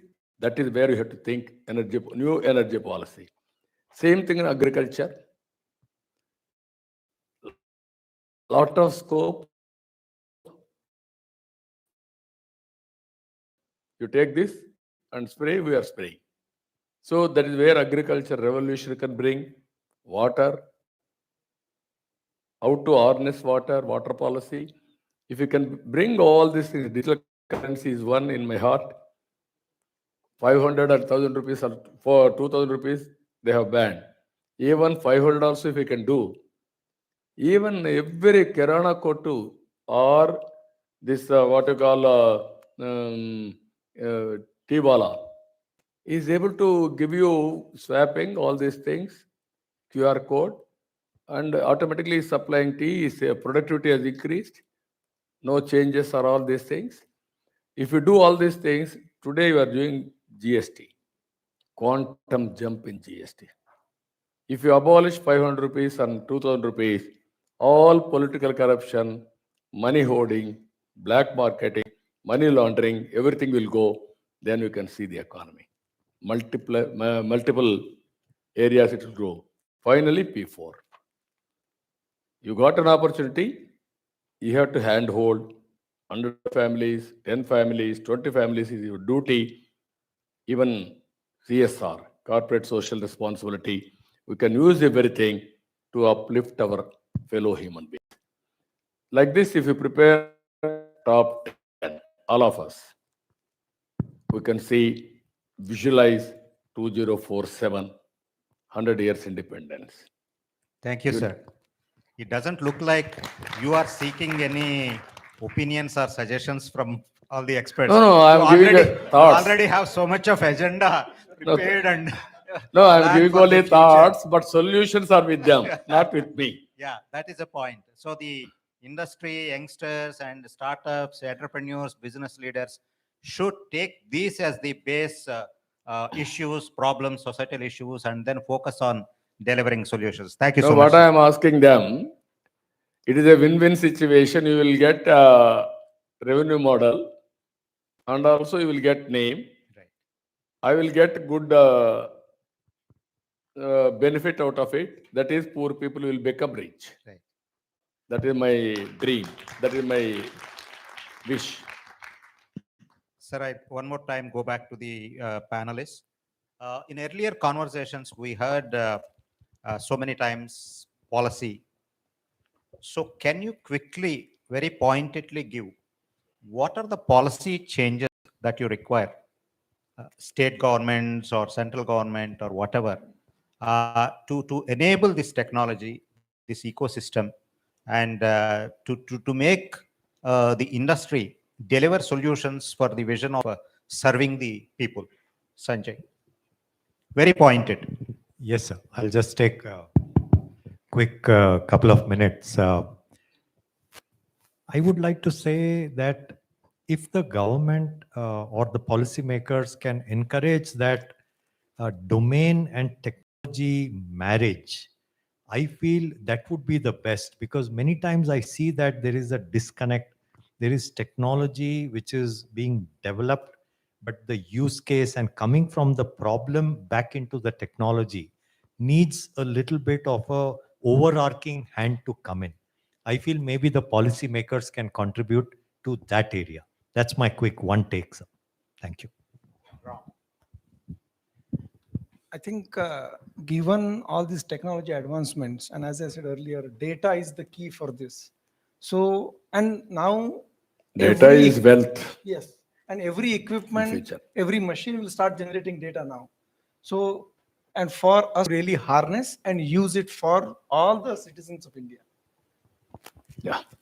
So Sridhar, earlier you were talking about a PPP project, how artificial intelligence can... Absolutely, sir. So there are these ambitious projects certain state governments are doing. Our startup is actually doing one of those projects where we are mapping all of the Aadhars of a family and then rolling out schemes and benefits for the government for the right well-deserving persons or their families through that bit of it.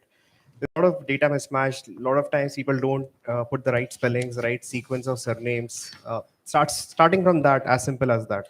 One person would actually update their address, the other person would not in the same family. So we are using extensively AI. We have done more than 2.5 crore records processing, and we have got the big bunch of services rolled out. I personally feel, but on the other side of it, in terms of policy, there is more needed because the newer generation, younger generation is much more open to give their data against the benefits. So if we can do a better job in terms of privacy, because the word is very loosely used multiple times in terms of privacy. But exactly what does it mean when you give your data? Like there are definitely amendments with say 16-digit numbers that we give away for ID card, where certain numbers are masked. But there is more to it. How do we really make that secure? There is more transparency right now coming with Aadhaar. But again, there will be more requirements that will come up when it comes to AI.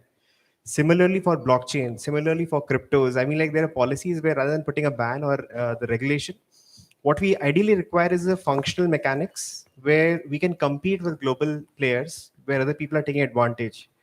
I feel like there would be opinion for a lot of people that crypto bubble has bursted, but again, practically, there will be centralized and decentralized both economies that will work together. We'll see new type of challenges coming out. So we need policies around that where we can compete. And like example, USDT is a currency which is stably like sustaining against US dollars. While the digital rupee comes out tomorrow, how do we really ensure that we are not again stuck in the same forex exchange value proposition? Because there is a new opportunity today where we can actually increase the value of our own digital rupee. And can we do something around policies where that dominance can be achieved? Like there is a hard reset with digital currencies coming in. Can we do something around those by policies? Like I think that's where there is a lot of scope. Sriram. So, where I would see that we need to think about from a policy and technology coming from perspective. I was just reading newspaper a few days back, and we were saying that that also Mohandas Pai a few days back was saying there is tax terrorism which is happening, and we get to see that day before yesterday's newspaper that 243 new crorepati coming in because of HUL. Now, if you see from that perspective, even every year we get in more than 100 crorepati in Ernst and Young and so on and so forth, that kind of company. We get to know so we are getting in details about people who are earning money, who are whatnot. So the policy needs to come in from a perspective that if you are investing this money for the social good, if you are investing this money in creating new jobs, what kind of incentives will come? Because the biggest threat that I see is now, if you see the number of millionaires which is increasing in India is exponentially increasing in China. And we are actually, now we have got a better opportunity. Rather, I would say the God has given us an opportunity to dominate the world because we are being blessed with the biggest number of population. So if this money is being utilized for creating of jobs, enhancing skills, how policy can help them in not getting taxed, giving them better opportunities, so that more and more it's a good segment of this money is being used for the better world and creating of the society. See, at the end of the day, we all should agree that we are actually product of the society from where we came in. And there is no better society than the Indian society that has given the world too much over the last few thousands of years. So that is where we need to think in that how policy can be used to encourage people who have the might today to do better for the society. Yeah. Thank you. Satish. Quickly, I'll come from a different angle altogether. Is that deep technology and policy decision? Our take will be that the cyber crime that happens in the logistics spheres, especially where you bring down a large corporate organization running with technology, and suddenly someone hacks your system, and your whole world comes to an end. Now, if someone is doing that, what is that the policy or the lawmakers can do in terms of the real sort of it? Because it's bringing you complete disruption. I think that's one clear policy that I would look at globally as well as within the country. Because today, if you hack a system and you can threaten them or you can do whatever it is, and then you come to a situation of a negotiation table. So this is worse than terrorism in a different way, and it has brought down not one company, but it's brought down several things, and we are spending billions of dollars only to see who's hacking me from which part of the world, just to see whether Merck got hacked, or last week I was in one of the pharma companies. All servers were hacked. Now, it's just that the other guy who's hacking it doesn't have a fear on what is going to happen if he hacks it. It becomes. I think that is where, as deep technologies come in, we need to look at clearly a policy on the cyber crimes as well. Thank you. Anyone from audience? Yeah, hello. Yeah, greetings to all panelists and Chandrababu. Can you be louder, please? Yeah, greetings to all panelists and Chandrababu sir. My name is Tushar. I am a senior research scientist at AI Center of Excellence for Reliance Research. Sir, my question and the proposal in terms of technology specific is related to especially the computation kernels. Anything we do with AI requires these computation kernels. Specifically, currently we use GPUs to solve the AI problems, but in a very sooner future, we will use qubits. Uh, so I want to propose that every API call for this computational servers should be made on Indian soil rather than US or China. Currently, which is not the case, and yeah, tomorrow, like a world war situation, we face the pandemic, more of an economic war like situation, and we will not be able to access those resources when the nation would need it most. So, on a policy level, I want to know your views, and if you feel that this we has a strong proposal that we have a computation servers hosted in the nation and have access to every undergrad student, startup, and other enthusiasts in a democratized way. Can you elaborate further? What do you mean exactly? I'm able to follow. Yes, sir. So, the servers we need to have in our own nation. Yeah. Yeah, that is the That is essence. where warehousing, all these things, data, clouds, all these things. Yes, sir. Yeah, that is where we have to bring a good policy and secured policy. Now people don't have any belief on existing policies. That's why people are keeping all the data outside the country. That is the biggest challenge. So we have to bring conducive policies. That is also very important. I am in favor of that. All data, India can host it. We are capable. Even foreign countries can host data here. Then so much of benefit also for us. I'm in favor of it. Thank you, sir. All these policies, what I'm saying sometimes, all our ideas may not reach top people, policymakers. That is where GFST is going to work as a supporting policy decisions, as a NGO, as a pressure group. This type of groups more and more as to emerge. It will become lobbyist also, or creating policies also, giving ideas, everything will happen. Good policies sometimes, marketing also is important. We will work it out. Thank you. Good to know, sir. Thank you. Thank you. Any more questions? Sir, namaste. I am Venkateshwar Rao from Vijayawada. I am international patent holder. Reducing the keystrokes required for inputting characters of Indic languages. This is what my invention, and 2022 December, I got American patent in this. So I wanted to put a proposal in front of you, that is the language technologies, computing language technologies, especially for Indian languages. There are 22 Indian languages out there: Telugu, Tamil, Hindi, Kannada, Malayalam, etc.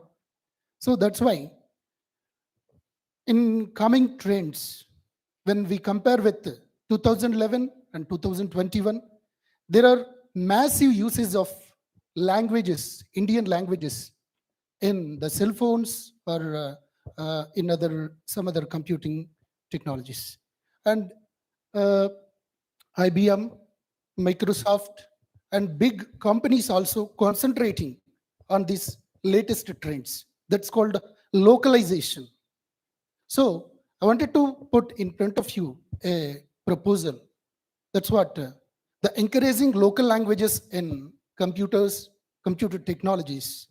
And me also, I have a startup company, that's Sri Tech Nivasa Private Limited. We are going to work in this regard. So I wanted to request you to encourage this type of Indic language technologies, because of agriculturists and women just who are illiterate in English and who are very literate in their own languages. Then only we can encourage themselves in computing trends. That's what my request. Thank you, sir. No, certainly it will develop. I remember olden days. At that time, only laptops. Only few people can handle. Even myself and also chairman, Triple IT Raju Reddy, we used to debate in Davos with experts how to make it very, very simple. Even common man can operate.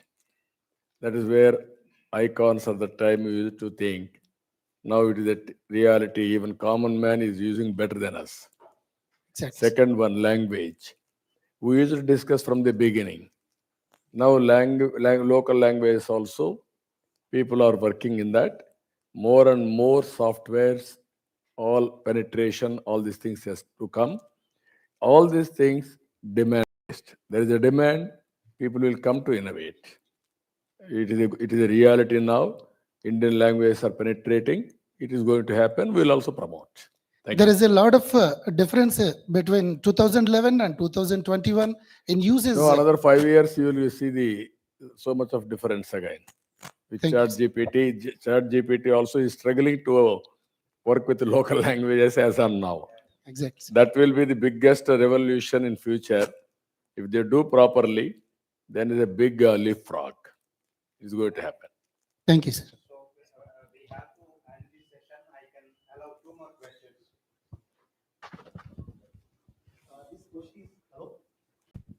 Can you hear me? Yeah. Yeah, please carry on. This question to Ram and Sriram from EIT. So we are talking about deep technology and a lot of data is collecting, and India has coming to this population, lot of data is collecting. How the regulations and governance is going to happen? Because as someone mentioned, if the data goes to some wrong hand, definitely it's going to be issue. From the EY team, you guys are having any kind of regulations and any kind of measures or your team is working currently? We just want to understand. And other thing is in AP and Telangana, a lot of lawyers are available here and they don't have the opportunities like compared to the other IT or other sectors. So we want to see in the regulation sector, specific to deep technology, is there any options to them if they can study specific courses or if they can concentrate on specific technologies? We just want to hear because EY team is mostly focused on the audits, audit-related consulting. So, yeah, in fact, I'll just address the last part which you mentioned, right? It's audit is just one part of the function which EY or most of the big fours do, right? Audit is just one function. And in the advent of this whole technology explosion which is happening, right? Now, most of likes of EY, other big fours also, technology is mainstream now.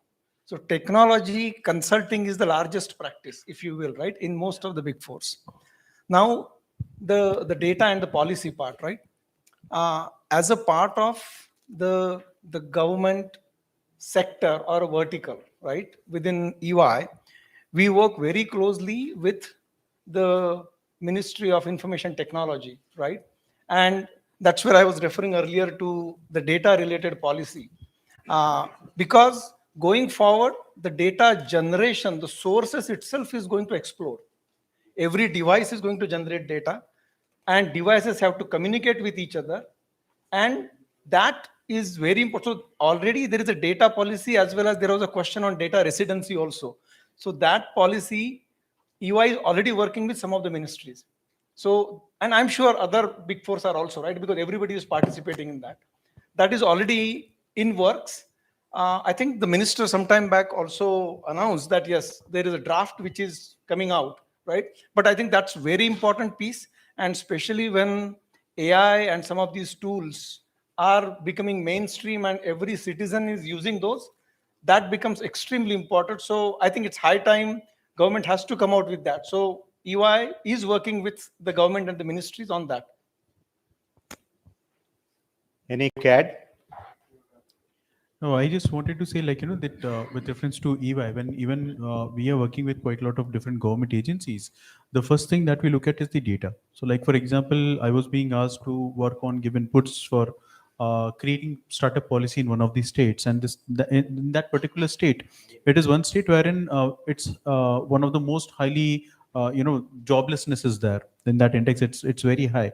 And wherein when we wrote the policy, especially keeping that in mind, we kept in mind that that the companies, the startups or the companies which are specially working in the skill sector should be given some more advantage than somebody else, keeping that thing into the mind. So it might sound very simple, but if you are getting in more and more skill development companies, then in that case you are creating that skill deficit, you're closing that skill deficit which was there. So from that perspective, so whichever sector it is, wherever we are working in, we first go and see what kind of data we have, what it is, and how it really takes us to leapfrog. Leapfrog is an older version. Rather, we think about Volpalt, that what can be done in a bigger sense, or what are the best technologies, or what are the best things that the best countries are doing that we can bring in. And it is being done in a very systematic fashion, wherein it's a step by step growth which can happen over a period of year, and data of monitoring of that growth is also being monitored at all places. So keeping right from policy creation, policy governance, and the procedures of following them, everything is monitored, wherein we keep data inside, that bringing that, creation, monitoring, everything, we keep data into focus while doing that. Thank you. And one thing, I have. want to acknowledge CBN sir. I started my career with Center for Good Governance, which is started by you with the DFID UK related body. I'm very much happy to say that in 2005 itself, we started as an AP government with what are the technology we used to capture and what are the governance reforms were happened in that one. And just I want to acknowledge it. Thank you. Thank you. Very Thank nice. you. Thank you. Thank you very much. I have a few more questions, but they are very technical. What I can do is the panelists are going to be here for a tea session. Then either I can ask them on your behalf or you can interact with them. But there is one final question which I would like to put it to CBN sir. This is from Mr. Chowdhury from NippleNet Solutions. No, you are not giving women any question. She is raising hand. Yeah. Sir, this creating... Gender biased. Making... You are gender biased. Yeah, please go ahead. I have seen. I'm sorry. My question is, we've seen what wonderful leadership could do to a state or a country, or how it has impacted all our lives being here. So I wanted to ask you, what important piece of advice would you give for all the leaders who are driving this technology forward? No, what I'm saying from the beginning, I'm a strong believer in technology and leadership. Everything is possible. You want to achieve anything in life, have a focus, have your own vision. To achieve that vision, you work very hard. 20 years back or 25 years back, I used to have hoardings, dare to dream, strive to achieve. That was my slogan at that time. Now, because of all these things, some takers, people like you, even sometimes I'm worried, people are not coming to politics. I'm thinking you are all selfish. You are all earning more comfortable lives. Thereby, quality of politics is deteriorating. All our future, all public policies are decided by politicians. If there is a quality of public policy, there is a transformation of the society, overall transformation. This is where we have to work it out, continuous way, how to bring better quality. If I didn't have this opportunity as a politician, I should not have been done these policies, IT, all these things, Cyberabad or IT or BT or pharma, all these things. This type of transformation is not possible. Ultimate, a leader in public life is important. Strong leader in the country's future is transformed. Our state, or a company or a family. This is my strong belief. Now more and more qualitative politicians has to come to public life. I wish all the best people like you has to join. Thank you so much, Or sir. you work. Thank you. Now, sometimes I'm feeling bad also. Those people are very, very affluent. You won't bother about voting. The value of vote, you are unable to analyze. Some people, 2,000 rupees, 3,000 rupees, they are selling their future. That is another mortgaging. That is also dangerous trend. This is where democracy has to be protected continuously. That is where I'm requesting all of you awareness among, at least you have to bring awareness among voters. Now, earlier, all of us used to do politics means only joining politics and do. Now we can change the opinion through social media. You are the owner of your social media, either YouTube or Facebook or Twitter or Instagram or TikTok, anything for that matter. That is how we have to build opinion positively for good things. That is very important. Thank you. Thank you, sir. Thank you. One last question, sir, to you. This is also from the audience and on behalf of all of us. Sir, how do we change the poor to rich or improve the poor by using technology? Because that is the major question. Your vision also uplifting the downtrodden communities and so how do you see the technology changing and impacting the poor people and farmers? Now I am asking you, this is very nearer to my heart because why I am saying, after economic reforms, P3 is the model, public-private partnership. Now I am proposing P4 model as a futuristic. What is futuristic? People, public means government, private agencies, and partnership. If you can make this arrangement, as on today there is CSR, corporate social responsibility. You are all educated. Some of you, most of you, I can say, you born in a small family, just like me. But we got an opportunity. You are masterized step by step with management techniques and leadership qualities. You are having that management bandwidth. And also you are having some resources. This is where this policy I am thinking everybody can adopt some families. 5 families, 10 families, basing on your capacity and bandwidth. Then automatically governments will be a facilitator. What all government is giving will give the beneficiaries. You also mentor him, just like what Sanjay is doing. You can mentor them. Then you can hand holding. Continuously can create WhatsApp groups, 50% or 20%. Then they will ask any decisions from you, suggestions. You can give real time. Then you can prepare by using ChatGPT, vision for that family, how many human resource, natural resource, human resource is having, any children, 10th class or intermediate, how to educate him, guide him to have better education, then their skills, what are all the skills they are having, suitable to their activity is there, or have some modification of skills, improvement of skills. Same person, if you see one example, same illiterate man will get a job in the village. He will get 200 rupees a day. Same illiterate person, little bit skills, manners, body language, some English words. If you can get ITC, this hotel, you will get 20,000 rupees or 50,000 rupees. What it means? That is the value addition. If you can do that, proof of concept is every year per capita income. We can measure very easily per capita income. Then those who can perform well, government has to honor them, respect them. This is the cycle I want to create. It is our responsibility. You are all thinking to look after people or public, it is government responsibility.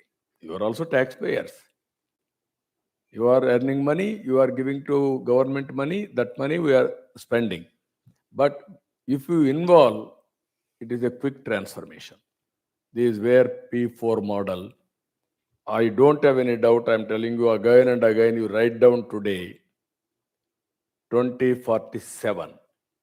India will be number 1 or 2 globally, it will happen. That is the strength of India as on today. Second, Indians all over the world, you write down today, by 2047, number 1 influential community in serving the global community needs. You may call service, you may call exploitation of commercialization, I don't mind. But both public governance and corporate governance, Indians are going to dominate. By that time, I don't want to see again poor people as poor forever. Their hand-holding, P4 policy, how to make poor to rich is everybody's responsibility. Governments will facilitate, all of us has to cooperate, we'll work together. That is the great India we wanted to see. That is where I need all of you to join with us in GFST. We'll frame the policies, we'll put pressure to governments. Thank you very much, sir. You wanted to say, ask anything? Yeah, please.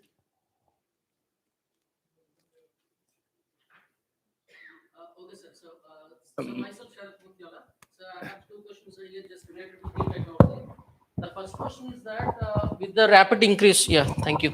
So with the rapid increase of this kind of technologies like robotics and data commercialization and all, most of the people are losing their jobs as of now. So we are seeing that. Definitely, we cannot stop the technology as we have discussed. So, but we have to equip the next generation students or the people with the kind of technology to operate, and we should be in a position to operate them. So how to handle this kind of situation, as we are talking about the people to so uplift their living standards. So on one side, if they are losing the jobs, how to handle this kind of situation? So with every adoption of the technology, this may happen. This is one.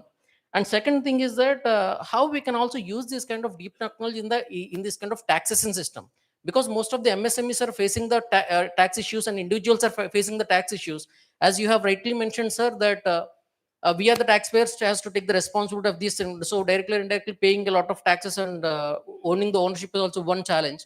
So how the deep technology can be the like one use case is the tax. So how that will help the MSME sector to grow further, and how to handle with the capacity building of the next generations to handle with the technology to sustain in the job market. These are two questions. Yeah, you're right. Only regarding to taxation. It is a continuous process how to promote MSMEs, that we have to continuously do that, how to transfer that benefit. It all public policies again. The only the way we have to put pressure and lobbying to governments to listen our request, that can be done. Second one is jobs. People are thinking IT will remove jobs. How to create wealth? There are conflicts again. Creating wealth, you need IT. Having jobs, again, you don't want IT. What I wanted to emphasize all of you, creating wealth, create more and more jobs also. IT is only enabler for creating jobs. I told you just now, GPT will transform, it is beginning. Every family, if you prepare a vision document for GPT, India will become a global supplier for services and also goods, either physical or virtual. You can imagine the opportunities. Thanks to Europe, thanks to Japan, thanks to China, country is aging, they need our services now. Either doctors or nurses or some other services, so many things. Make use of all these opportunities. Be a global citizen, outlook, integrate with global economy, and exploit services or goods for the global community. That is our vision. It is possible. That is where demographic management, if we do, after 100 years before we are all slaves, 100 years independence, we will be the leaders, one leaders for globally to serve the global community. That is going to happen. That is where from now onwards we have to plan demographic management also to have different ages of population from now onwards, so that always we have to meet our demands. Otherwise, India will become after 2047 another China or another Europe or Japan. It is going to happen. Thank you very much. On that inspiring note, that was a stimulating experience. If Listening somebody to, wanted sir, to- we are really short of time. Oh, okay. Don't disappoint him. Let us see. Thank you very much, sir. I'm taking clue from your last note, what you said. Like, we are doing a lot of innovation on the deep technology and all, but you also said that we need to know how to market these technologies to the world. So, on this note, I would like to thank you for that ISB, which is a Global Business Institute, what you got to your Hyderabad.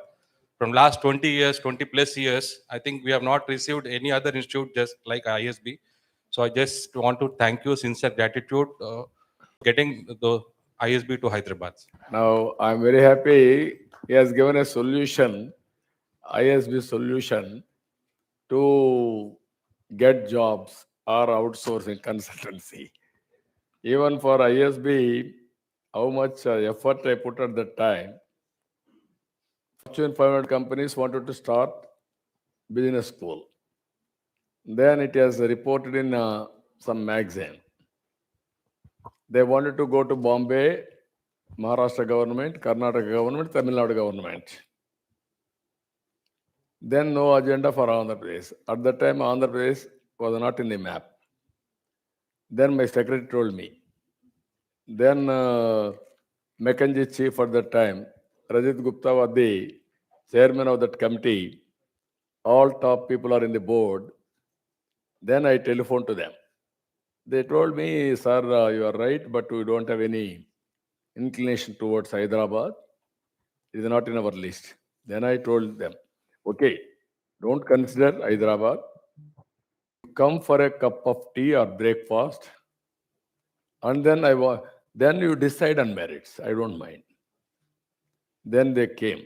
Same business principles applied. How to market it. Then I sent my ministers, 4 or 5 ministers, to airport to receive them. Very good AC bus I organized for them. Then they came to me, to my house. Then immediately I got beautiful bouquets and also shells, and I honored them. Then I received one by one. Then I served breakfast by giving plates. Then I gave a presentation. By seeing all these things, by that time they are all totally inclined. Exception. Then they asked me what you are going to give. Don't ask me anything. You go to respect to governments, what they offer. You make it +1, send it to me, I will accept it. They went to Karnataka, they got appointment after 4 hours. They went to Maharashtra, they asked him reservations. You have to give reservations for our state. They went to Tamil Nadu, they garland or bouquets to give it to Chief Minister. So it makes all the difference. One is goodwill creation. Second is clinching marketing strategy. I'm very happy. ISB is one of the best institute now. I really appreciate them. They are at the time nobody knows what is business ISB or MBAs, all these things, nobody knows. So I'm very happy. Congratulations for all of us. Thank you. Thank you.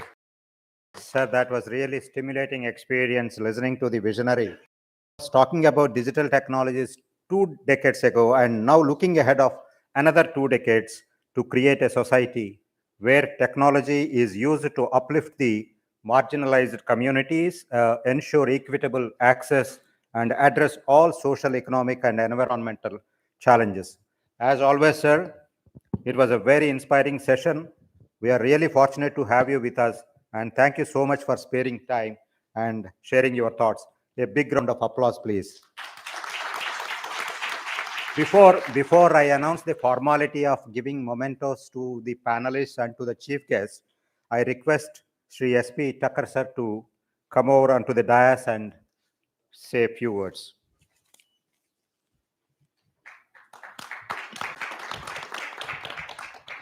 Thank you. I have 4 very simple comments here as an addition to whatever is happening. It's a very happy day for all of us.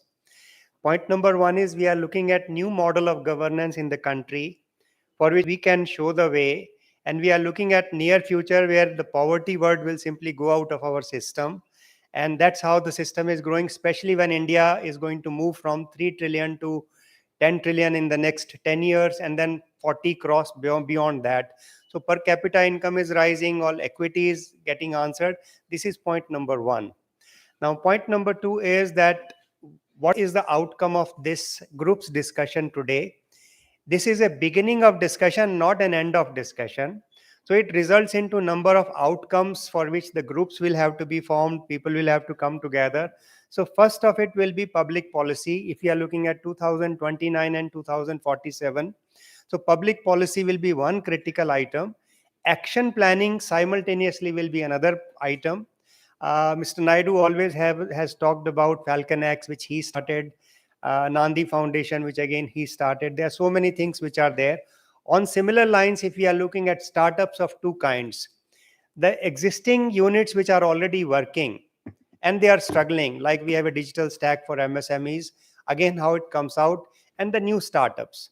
So how are we going to work on that? Who are the other volunteers who are willing to come and join GFST? This again will be very, very important for us, and take it as your own forum so that you can participate and then come back and contribute. So this is point number 2. We are also proposing to conduct similar conclaves every 30 to 45 days. As Mr. Naidu has mentioned, at least 10 points, 10 items are there. So we already have thought leaders in these areas. We also are looking for much more, and then we are trying to work out on that. So if you have any ideas in this context, or if you would like to partner with us, you are all welcome towards it. The final point is gfst.in is the website. Have a look at it. How do you want to contribute it to in whatever you think is possible? Please give that. It's already given over there. And just now we've got a message that UNESCO would like to join into our initiatives in various ways as to how we can take it forward. So all of you are welcome. Be a part of it. Tell your friends and all other people who can play some kind of a role, and let us take this forward. I remember when we discussed about formation of GFST, we were looking at something, our own World Economic Forum kind of a body, because World Economic Forum refused to come to India, though they have partnership with CII, but they refused to come to India. They are present in America, China, and Japan, but not in India. Some discussions were going on to set up something in Bombay, but we have our own forum like this where all of you can participate. And please mention to any more number of people who would like to join us. We are always available. Our information is available, and you're welcome to join. Thank you. Thank you.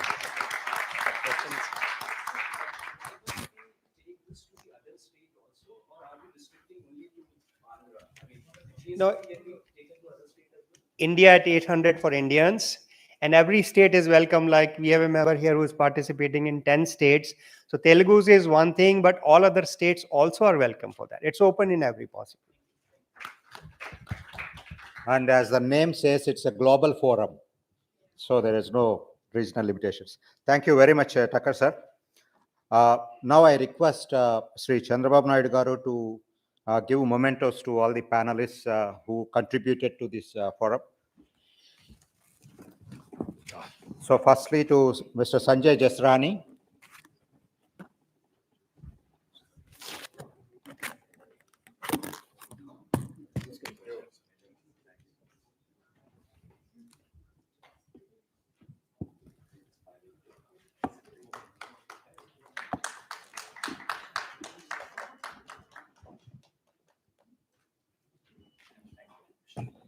to Mr. Sridhar Seshadri.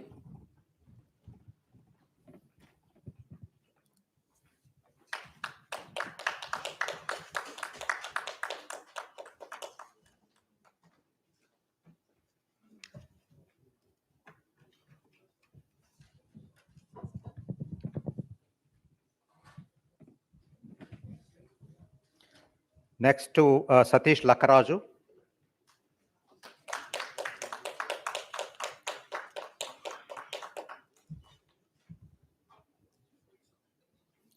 Mr. Sriram Iyer.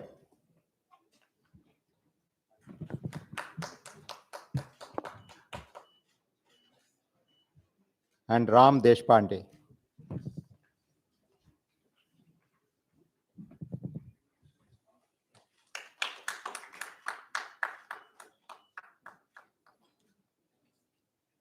Now I request Thakkar sir to present a memento to Sri Chandrababu Naidu Garu as a token of our love and affection, and Sanjay also to accompany.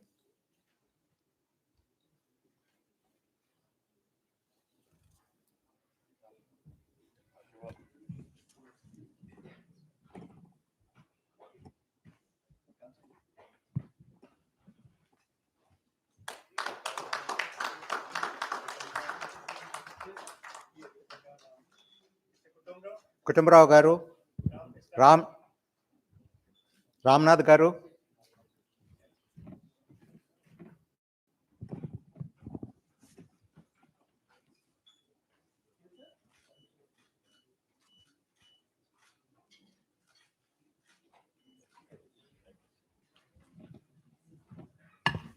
Thank you so much, sir. So that brings to the end of the first edition of seminar in our series. We extend our heartfelt thanks for gracing this occasion to Chandrababu Naidu Garu and all the expert panelists, and also the volunteers and Indianext for their hard work in putting together the conference. We have a tea break. I request all the participants to have their tea and snacks.